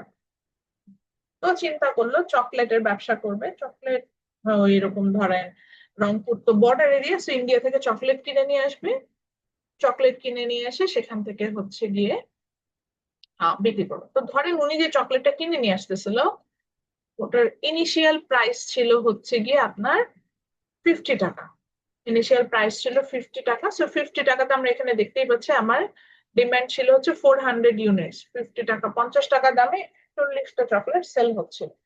পারভেজ চিন্তা করলো তাহলে আমার তো এখন হচ্ছে কি আমি ইয়া করবো, আমার সেল তো ডাবল করতে হবে, তাহলে 50টার জায়গায় আমি দাম 100 টাকা করে দিলাম। 100 টাকা যেহেতু দাম করে দিলাম, তাহলে 40টা যদি ইউনিট সেল হয়, তারপরও মানে 400টা ইউনিটে যদি সেল হয়, তাহলে তো আমার প্রফিট থাকবে। ও যেটা হিসাব করছে, যেটা 50 ইউনিটে আমার প্রফিট মানে 50 টাকা প্রাইস আমার প্রফিট ছিল। কিন্তু উনি দেখতে পেলো যখনই 100 টাকা দাম করে দিল চকলেটের, এটা ডিমান্ড কমে 120 হয়ে গেল। উনি অবাক হলো কি ব্যাপার, চালের ক্ষেত্রে তো খুব বেশি পরিবর্তন হয়নি। চালে যখন আমার 50 টাকা দাম ছিল, তখন আমি বিক্রি করছি আপনার 200 ইউনিট বা 20 ইউনিট। আর যখন 100 টাকা দাম হচ্ছে, খুব বেশি কিন্তু মানুষ পরিবর্তন করে না, আমার প্রফিটও হয়নি, কিন্তু মানুষ খুব বেশি ডিমান্ড পরিবর্তন 10 টাকা মানে 10 ইউনিটের মতো ইয়া করে আসে। তাহলে এখানে এরকম হলো কেন, মানে এখানেও সে লস খেলো। ঘটনাটা হচ্ছে উনি এলাস্টিসিটি মেজার করে নাই। চকলেটটা একটা এলাস্টিক ডিমান্ড কার্ভ বিলং করে, অর্থাৎ যেখানে দাম একটু পরিবর্তন হলে ডিমান্ড আমার অনেকখানি রেসপন্স করবে, যে বুঝেন রেসপন্স করার হারটা অনেক বেশি। তো চকলেটের দাম 50 টাকার জায়গায় 55 টাকা দাম হলেই আমরা দেখবো যে আমরা চকলেট খাবো না, মানে চকলেটের দরকার নাই তো।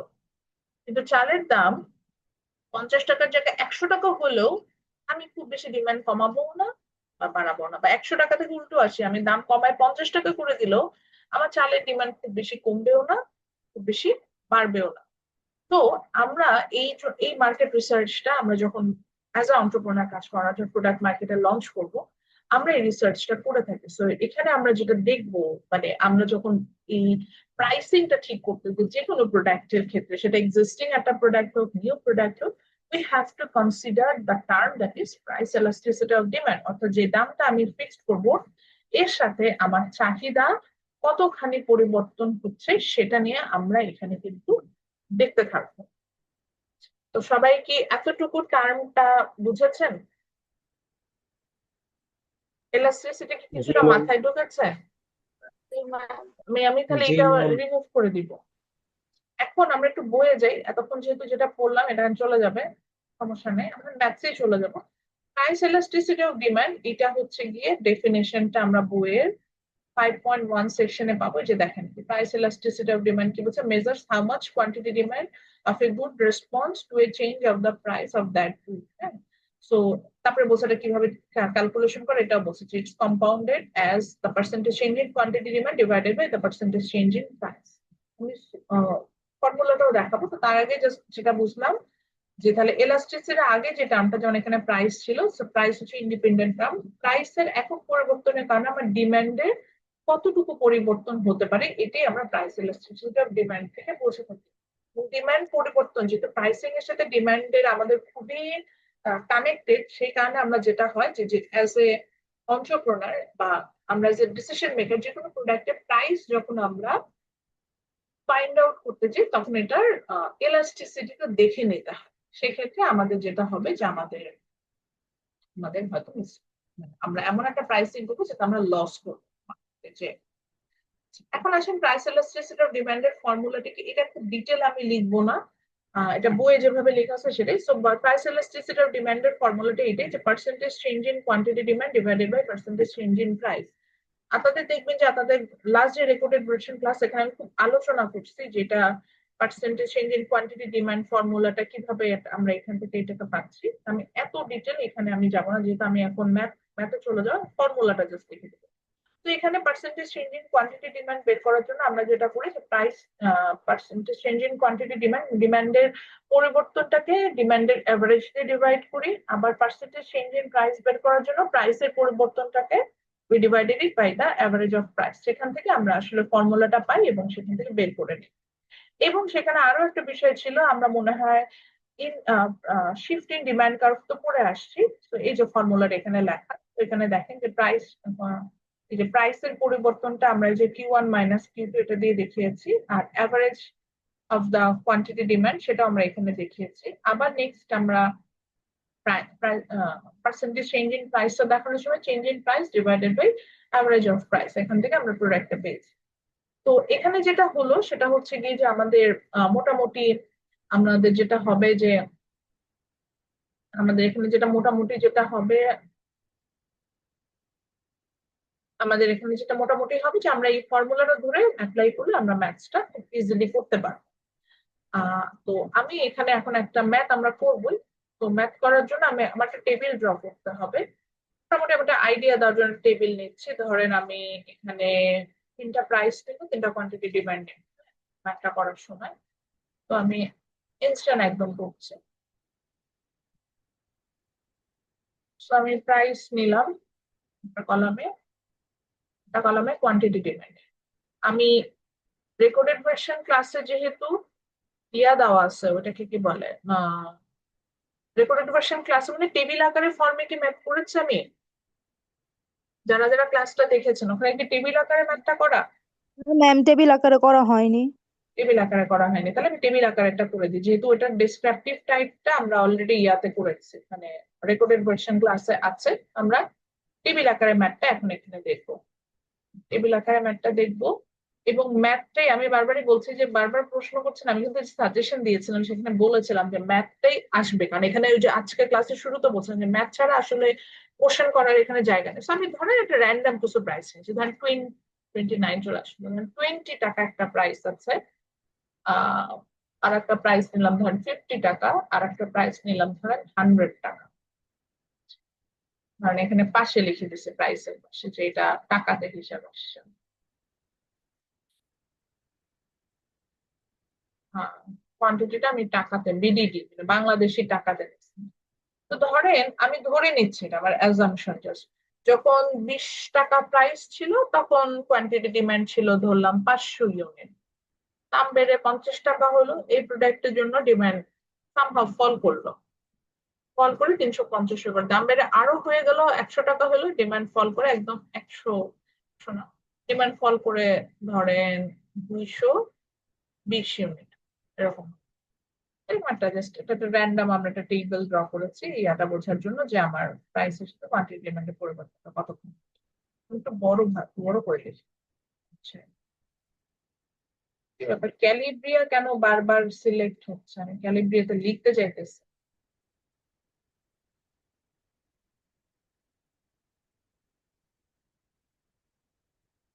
তো ধরেন আমি একটা কোশ্চেন করলাম, ফাইন্ড আউট দ্য পিইডি, মানে আমরা একটা স্যাম্পল কোশ্চেন দিলাম, ফাইন্ড আউট, বড় করে লিখতেছে না, সো প্রাইস এলাস্টিসিটি অফ ডিমান্ডই লেখা থাকে ইউজুয়ালি, পিইডি,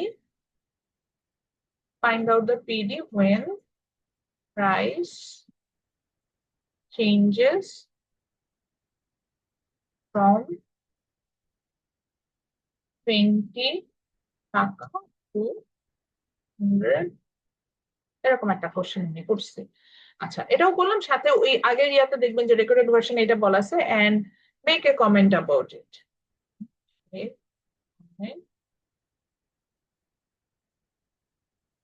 অ্যাবাউট সম্ভবত একটা কমেন্টও করতে হচ্ছে। আচ্ছা, এখন ম্যাথ তো করবোই, তার আগে আসলে কমেন্টটা আসলে কি হয়? কমেন্টটা হয় হচ্ছে ওই যে একটু আগে বলছিলাম যে আমরা এখানে বলতে হয় যে এটা হচ্ছে, তো একটু আগে আমরা দেখছিলাম না এলাস্টিক ইনএলাস্টিক ডিমান্ড কার্ভ, আমরা এখনো সলিউশনে আসি নাই, জাস্ট আমার বোঝার জন্য সলিউশন যাবো যেহেতু এটা লেখা শুরু করলাম। তো কমেন্ট করার সময় আমাকে বলতে হবে যে ডিমান্ড কার্ভটা এলাস্টিক না ইনএলাস্টিক। তো আমার একটা ফাইনালি আমার একটা অ্যান্সার আছে, ওই অ্যান্সার দেখে আমরা বুঝতে পারবো যে এটা এলাস্টিক না ইনএলাস্টিক ডিমান্ড কার্ভ বিলং করে। তারপরেও আমি এটার মানে এটা তো একটা ক্যালকুলেশনের ওয়ে আছে, আমি সেই অনুযায়ী বলে দিচ্ছি, মনে রাখেন। সেটা হচ্ছে যে যদি পিইডির value, price elasticity of demand, PED এটার ভ্যালু যদি গ্রেটার দেন 1 হয়, মানে একের বড় হয়, তখন মনে রাখবেন যে এই প্রোডাক্টটা হবে কি প্রোডাক্ট বলেন তো? পড়েছেন না আপনারা? নর্মাল না ইনফেরিয়র? সরি, ভুল বলে ফেলতেছি। একের বড় হলে এটাকে কি আমরা এলাস্টিক বলি না ইনএলাস্টিক বলি? Ma'am elastic. এলাস্টিক বলি। তো মনে রাখতে হবে যে এখানে আমার একটা ভ্যালু আসবে, ধরেন এটা 10 হতে পারে, 20 হতে পারে, 0.5ও হতে পারে। সো যদি দেখেন ভ্যালুটা একের বড়, তখন এটা এলাস্টিক ডিমান্ড কার্ভ বিলং করে, আমরা এটা বুঝবো। আর কোনো কারণে যদি পিইডির ভ্যালু, আমরা দেখবো যে পিইডির ভ্যালু আপনার লেস দেন 1ও হইতে পারে, অর্থাৎ একের ছোটও হতে পারে, এরকম যদি হয় তখন বুঝবেন যে এটা ইনএলাস্টিক ডিমান্ড কার্ভ বিলং করছে, অর্থাৎ আপনি ভ্যালুটা দেখে বলতে পারবেন যে এটা এলাস্টিক না ইনএলাস্টিক। আমি একটা এক্সাম্পলও দিব, ডোন্ট ওয়ারি। এবং এখানে একটা সিম্বলের বিষয় থাকবে। আপনি দেখবেন যে কোনো জায়গায় একটা পজিটিভ সিম্বল চলে আসবে, মানে ভ্যালুটা পজিটিভ হবে। পজিটিভ হলেই এটা আমরা বুঝবো যে নর্মাল গুড, ওই যে গুড গুলোর ইনকাম বাড়লে ডিমান্ড বাড়ে, এই ধরনের গুডস। আর কিছু কিছু ক্ষেত্রে দেখবেন যেটা অ্যান্সার মাইনাসে আসতে পারে, যদি এরকম মাইনাসে আসে তখন বুঝবো যেটা হচ্ছে ইনফেরিয়র গুড। ইনফেরিয়র গুড কোনটা, যে ইনকাম বাড়লে উল্টা এদের ডিমান্ড, ইনফেরিয়র গুড ইনকাম বাড়লে উল্টা এদের ডিমান্ড কমে যায়, এরকম একটা বিষয় হবে। তো এই অনুযায়ী আমাদের কমেন্টও করতে হবে, এটাই বলতে চাই। ধরেন একটা এক্সাম্পল দিই, ধরেন আমরা একটা প্রোডাক্টের ইয়া পেলাম, ওটাকে কি বলে, ইলাস্টিসিটি পেলাম এরকম যে পয়েন্ট পয়েন্ট 56, এরকম একটা অ্যান্সার আমি পেলাম। মনে রাখবো এখানে যেটা, সেটা হচ্ছে এই মাইনাসটা কিন্তু, এই যে মাইনাসটা যেটা আমি দিলাম, এই মাইনাসটা কিন্তু আপনার আহ মানে ইয়ার মাইনাস না, ওটাকে কি বলে, যে এই মাইনাসের কারণে যে এই ভ্যালুটা লেস দেন 1, আমরা এটা চিন্তা করি। এই ভ্যালুটা যেটা, সেটাকে আমরা হচ্ছে গিয়ে এই পিডি মেজারমেন্টের জন্য বের করবো। সো ভ্যালু যেহেতু এখানে 0.56 মানে এটা একের কম, সেই কারণে এই যে প্রোডাক্টটা আছে এটা হবে আমার ইনএলাস্টিক। কিন্তু সামনে যেহেতু একটা মাইনাস সিম্বল পাচ্ছি, মাইনাসের কারণে আমরা বুঝে নিব যে এটা হচ্ছে গিয়ে আপনার আমার ইনফেরিয়র গুড। যেহেতু মাইনাস সিম্বল থাকে, আমরা সেই গুডটাকে ইনফেরিয়র গুড বলে থাকি। এই হলো বিষয়, যে আমরা ইনফেরিয়র হবে না নর্মাল হবে, এই জিনিসটা আমাদের বুঝতে হবে। এখন আমরা চলে যাই, আমরা তাহলে ম্যাথসটাতে চলে যাব। ম্যাথটা চলে যাওয়ার আগে আমরা ফর্মুলাটা একটু দেখে নিই। ফর্মুলাটা একটু লেখাটা ঝামেলা বলে আমি ইউজুয়ালি এটা লেখার চেষ্টা করি, কিন্তু এখন যেহেতু লিখতে হবে আমরা লিখবো নর্মালি। তো আমরা ইকুয়েশনে চলে যাচ্ছি।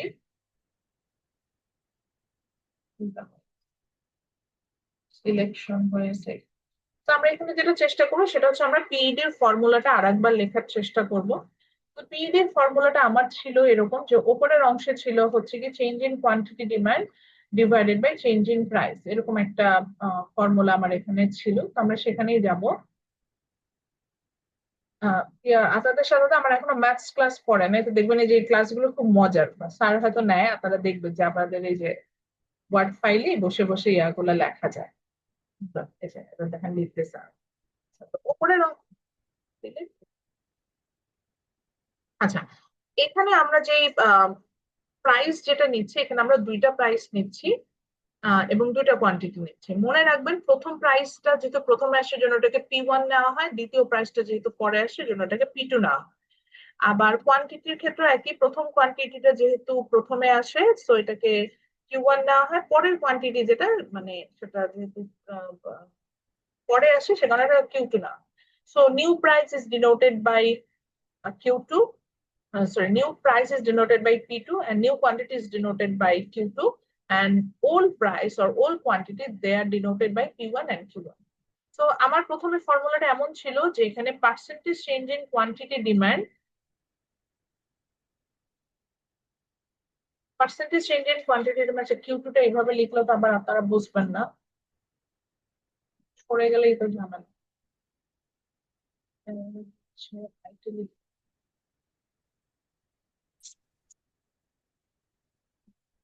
সো Q2 ডিভাইড, আচ্ছা এখানে Q2 টা হচ্ছে নিচে, এটাই আমি একটু বলতে চাচ্ছিলাম।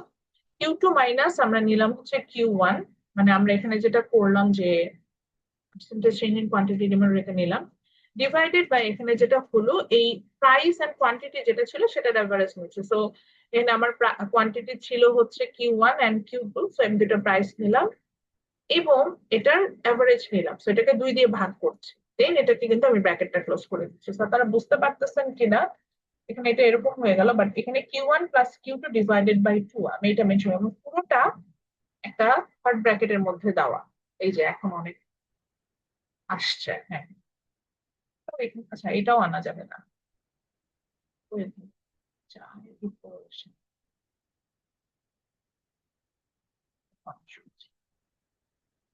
ফর্মুলা যেহেতু লেখাই শুরু করছে এটা সুন্দর করেই করি।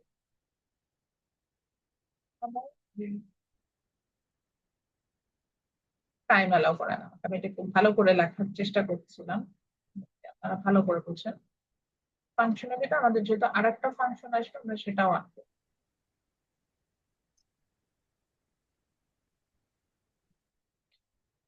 তো ওপরে যে অংশটা আছে ওখানে যেটা আমার আসবে সেটা হলো যে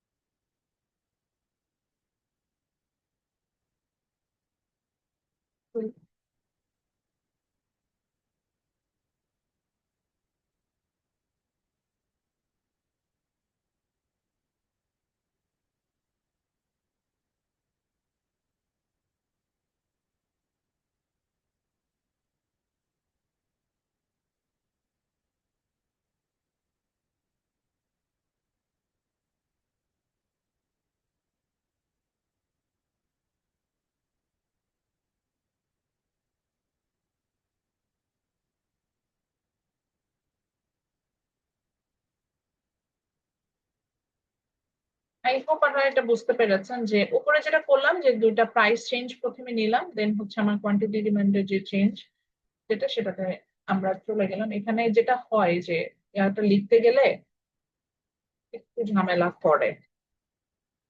একটু মাইনাস P1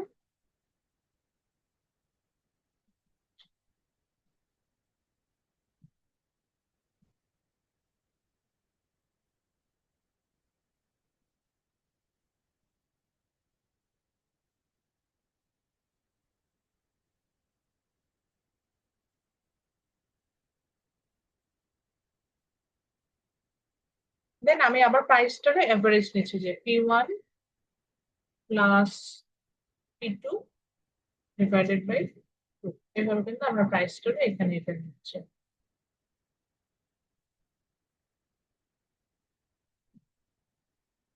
এটা কেন হচ্ছে এটা রিজনটা দেখে। এটা যদি আমি একটা ব্র্যাকেটে দিয়ে দিই, যে ফার্স্ট ব্র্যাকেট নিয়ে দিই, তাহলে আর এই যে ইয়াটা হবে না। যেমন এই যে দেখ, ও যখন চিন্তা করে নিচ্ছে যে আমি হচ্ছে ইয়ার সাথে শুধু P2 সাথে ডিভাইডেশনটা নিচ্ছে, যে ব্র্যাকেটটা ক্লোজ করে দিলাম তার মানে পুরোটার সাথে ডিভাইডেশন হচ্ছে দেখ।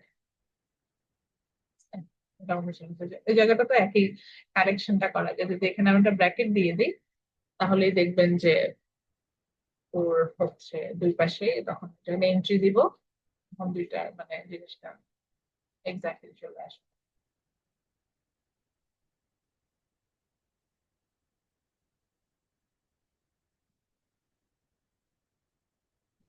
তো এটা হচ্ছে আমাদের ফর্মুলা, মোটামুটি আমরা যেটা জানি।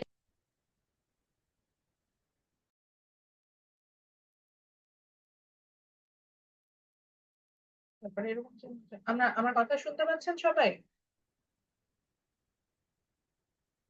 হ্যালো?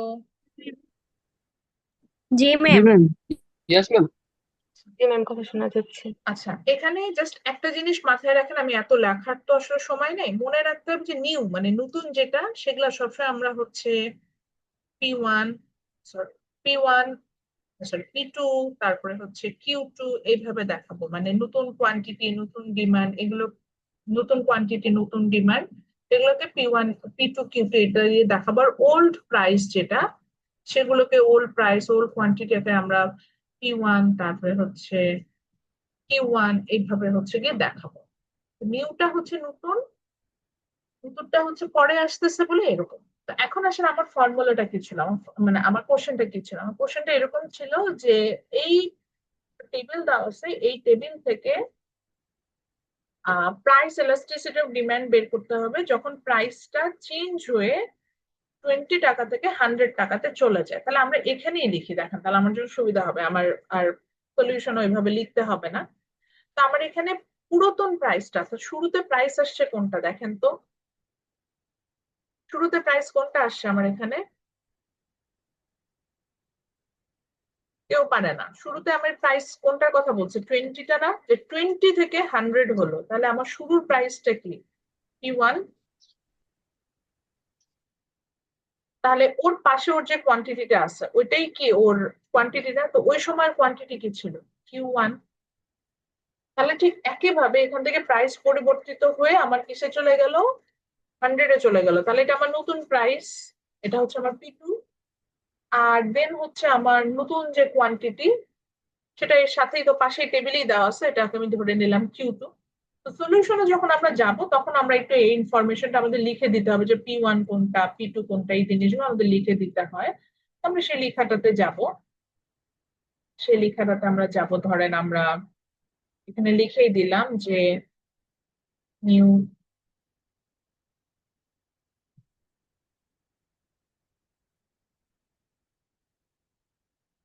নিউ প্রাইস যেহেতু লিখছি লিখে ফেললাম। এটা ইউজুয়ালি নিউটা আগে লিখি না,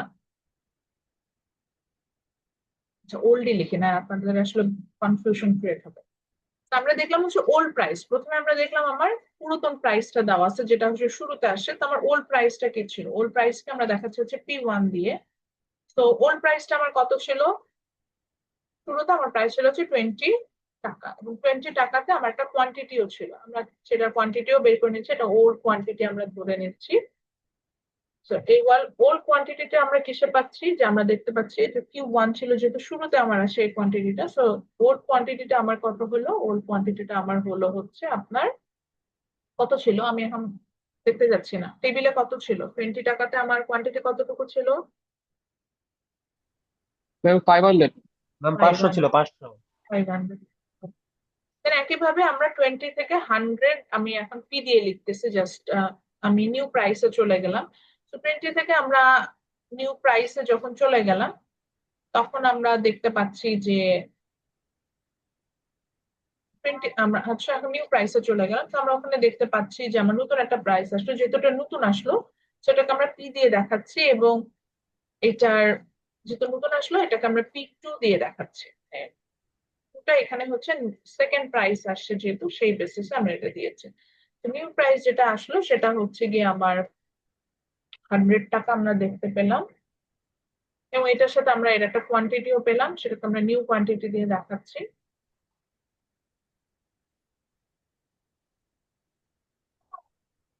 নিউ কোয়ান্টিটি দিয়ে আমরা সেখানে দেখাচ্ছি, এটাকে কিউ দিয়ে আমরা মেনশন করছি, এবং যেহেতু নতুন সো এটাকে আমরা Q2 দিয়ে এখানে কিন্তু এটাকে নিয়ে আসলাম। সো Q2 দিয়ে আমরা দেন ইকুয়াল টু দিয়ে, এখন দেখেন তো যখন 100 টাকা দাম হয়েছে তখন কোয়ান্টিটিটা কত ছিল?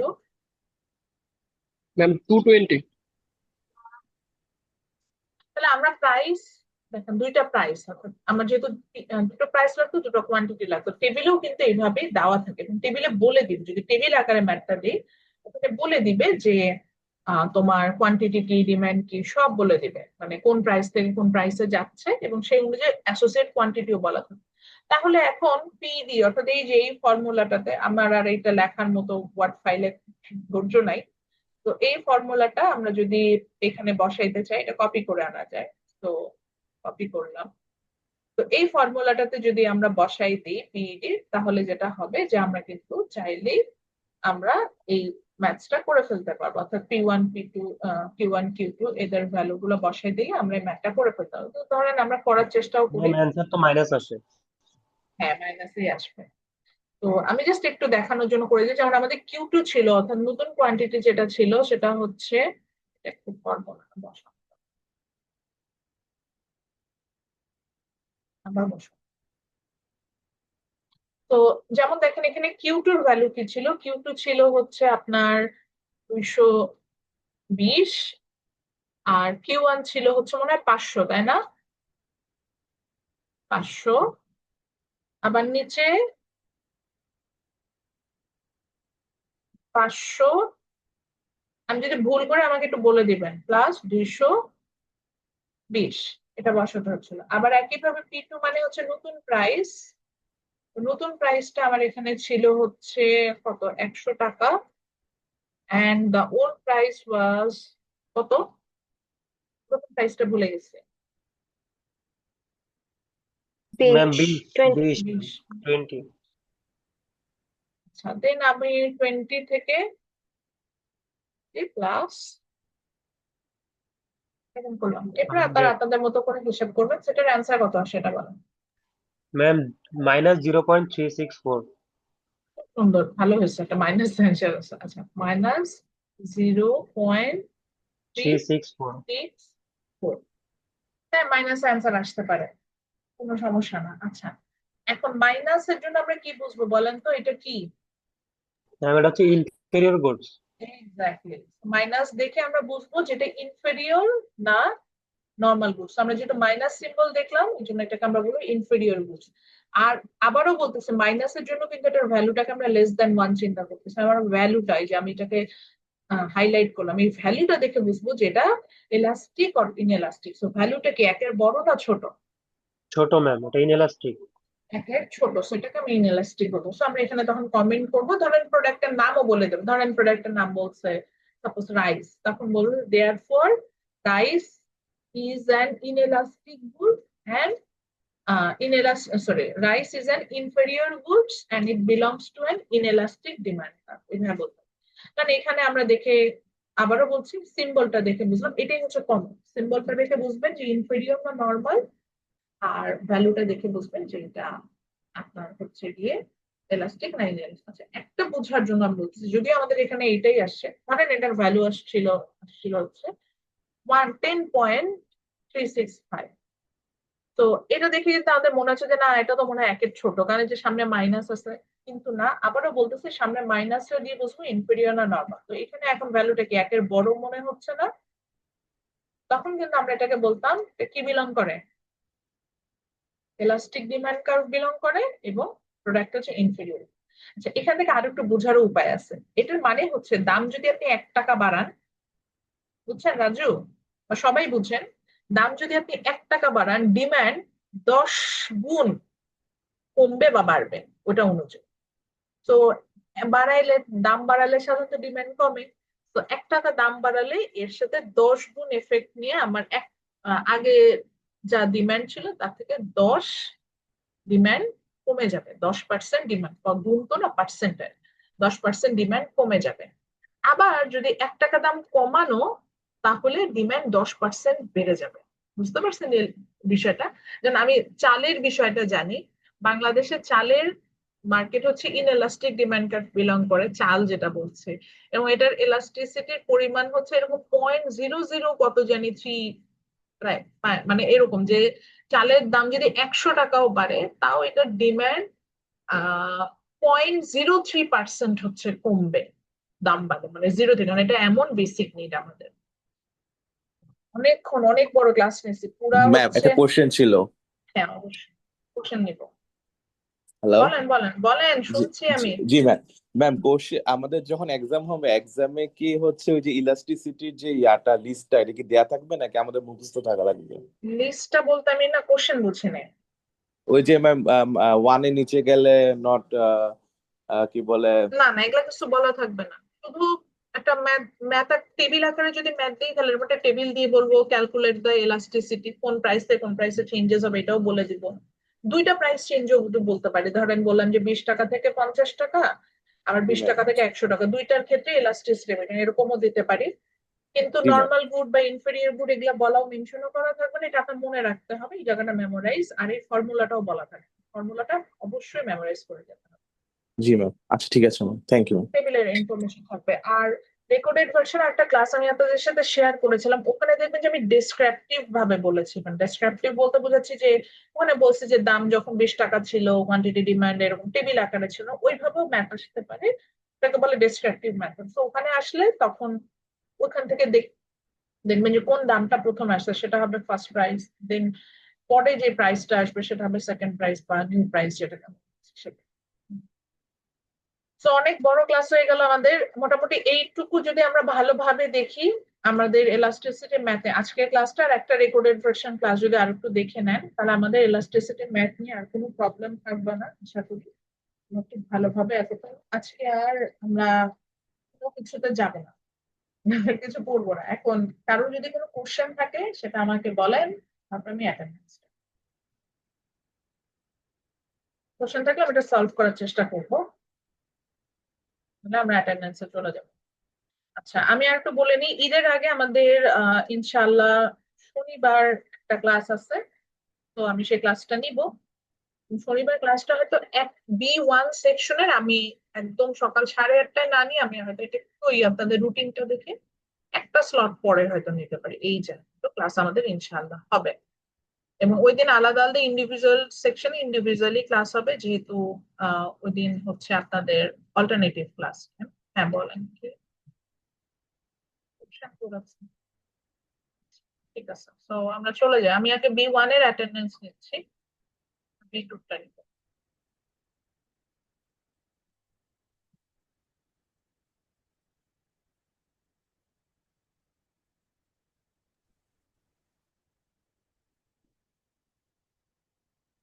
Kindly response to your attendance, Sajjad Hossain Junaid. আচ্ছা, অ্যাটেন্ডেন্স নেওয়ার আগে একটু বলি, কেউ যদি মিস করে যান, আপনার নামটা ধরেন চলে গেছে, 3-4টা আইডি চলে গেছে, ওয়ার্ডি ধর কিছু নাই, প্রত্যেকটা সেকশনে অ্যাটেন্ডেন্স ব্যাপার আমি আরেকবার কনসিডার করি, মানে আরেকবার কভার আপ করেছি, সেভাবে আমি দিব। আপনি তখন হ্যান্ড রেইজ বন্ধ, আর আপনার যদি মাইক্রোফোনে প্রবলেম থাকে আপনি হ্যান্ড রেইজ করুন। সাজ্জাদ হোসেন জুনায়েদ, গাজী মাহফুজ, হানান শাফি ভুইয়া, হানান শাফি ভুইয়া, হানান তো ক্লাসে ছিলেন, আপনি যদি ক্লাস আমার শুনতে থাকেন হ্যান্ড রেইজ করেন। Rezaul Islam, Sadia Akter Riya, Sukanta Poddar, Yasin Bhuiyan, present ma'am. Yasir Arafat, Yasin Arafat, Hasan Ahmed Srijon, Hasan Habib Ratul, present ma'am. Swadhin Irfaz, present ma'am. Omar Faruk, yes ma'am 252 কিন্তু, Nurjahan Akter Present, ma'am. Fahmida, present ma'am. Hadiza, Present, ma'am. Naina, Present, ma'am. Ashikur Rahman Sami, present ma'am. Durjoy, Wasiul Bari, yes ma'am ma'am দুর্জয় আচ্ছা ওয়াসিউল বাড়ি আছেন? জি ম্যাম আসি কি ব্যাপার, দুর্জয় আর দুজনের ভয়েস একই রকম কেন? দুর্জয় কোথায়? ম্যাম আছি, মিউট করতে পারি না, আনমিউট করতে পারি নাই। Abir Hossain Anik, Sami, Sumaiya Akter, Yes, ma'am. Sajjad Hossain, yes ma'am Fariha, Present, ma'am. নিসা, নিসা আছেন? না, নিসা এখানেও এত আস্তে কথা বলে, হ্যান্ড রেজ করেন নিসা দরকার হলে। Sohan, Al Amin Ahmed Sohan, Zubayer Abedin, Muradullah Bhuiyan, Sajid, Mushfiqur Rahman Sajid, present ma'am. Sajon Debnath, present ma'am. Shahadat Hossain Fahad, present ma'am. Shahadat Hossain Fahad আছেন? জি ম্যাম, প্রেজেন্ট। কম ক্লাস আসেন কেন আপনি? Sairin, Sairin, yes ma'am. Shoishob Alam, present ma'am Rifat Sultana, Present, ma'am. Abdullah Al Nasim, yes ma'am. Sayed Rayan Haque, Tarif Hasan, তারিফকে পেয়েছি Yes, ক্লাসে, ma'am. সিফাত, কামরুল হোসেন সিফাত, হামিদা, Present, miss. পারভেজ আলম নিয়ন্ত ছিলেন, present ma'am. Tahmid, present ma'am. Abu Ibrahim Bhuiyan, Saifur Rahman Siam, Mahibur Rahman, yes ma'am Athena, Saiba Akter, Present, ma'am. Tanvir, ma'am ওর নেট চলে গেছে বলে আমাকে জানালো। নিলয় রিখাউদ্দার তানভীর, জি ম্যাম, ওর নেট চলে গেছে বলে। Faiza Nahrin Chowdhury, Present, ma'am. Orina Mallick. Yes ma'am. Ma'am B1 সেকশনে যারা হচ্ছে অ্যাটেন্ডেন্স দিতে পারেন নাই তারা একটু হ্যান্ড রেজ করেন। ম্যাম আমার B1 251 আপনার হ্যান্ড রেজ করলেই হবে। 94 92 ম্যাম ইয়াসিন আরাফাত আপনার এটা কি নাম? মোহাম্মদ আইফোন, এটা কোনো নাম? ম্যাম আমার ম্যাম আমার ডিলিট হয়ে গেছিল আইডি বলেন আপনার। 251006092 ম্যাম ইয়াসিন আরাফাত। 9 বুঝি নাই আমি আপনারটা। ম্যাম ইয়াসিন আরাফাত। 250 ব্যাচ আপনি, এই তো? 251 ম্যাম, 251। 251, আচ্ছা সরি। আল আমিন আইডি কত? Ma'am 33 ma'am. 23। আর কেউ আছেন B1 এ প্রেজেন্ট অ্যাটেন্ডেন্স দিতে পারেননি? ঠিক আছে, থ্যাংক ইউ। আমি তো সেট ম্যাম করে আমার দিচ্ছি। প্রেজেন্ট। তারা যেটা করেন সেটা হচ্ছে B1 এখন লিভ নিয়ে নিতে পারেন। আর ম্যাম আমাদের আজকে পর্যন্ত যতটুকু করলাম এটাই খাতাটা দিয়েছি আমি। আজকে পর্যন্ত আমরা যতটুকু করলাম এটাই আমরা মিড টার্মের জন্য একদম পারফেক্ট। আমাদের আর কোনো মানে ক্লাসের আর কোনো দরকার নেই। এটা দেখলে আপনাদের একদম ম্যাথসে ক্লিয়ার হয়ে যাবে। আচ্ছা, এরপর আমরা চলে যাচ্ছি হচ্ছে B2 এর কাছে। B2 সেম, যদি অ্যাটেন্ডেন্স না দিতে পারেন ওয়ারিড হওয়ার কিছু নাই। শেষে আবার আমি কনসিডার করবো। আলামিন, আপনি আপনার হ্যান্ডসটা ডাউন করে ফেলতে পারেন। এই যে দেখেন, আপনাদের কিন্তু অটো প্রেজেন্ট দেওয়া থাকে, এখান থেকে অ্যাবসেন্ট করাটা বরঞ্চ difficult. Morshedur Rahman, Khorshed Alam, present ma'am. Jabid Hasan, Jabid Hasan আছেন? Yes ma'am.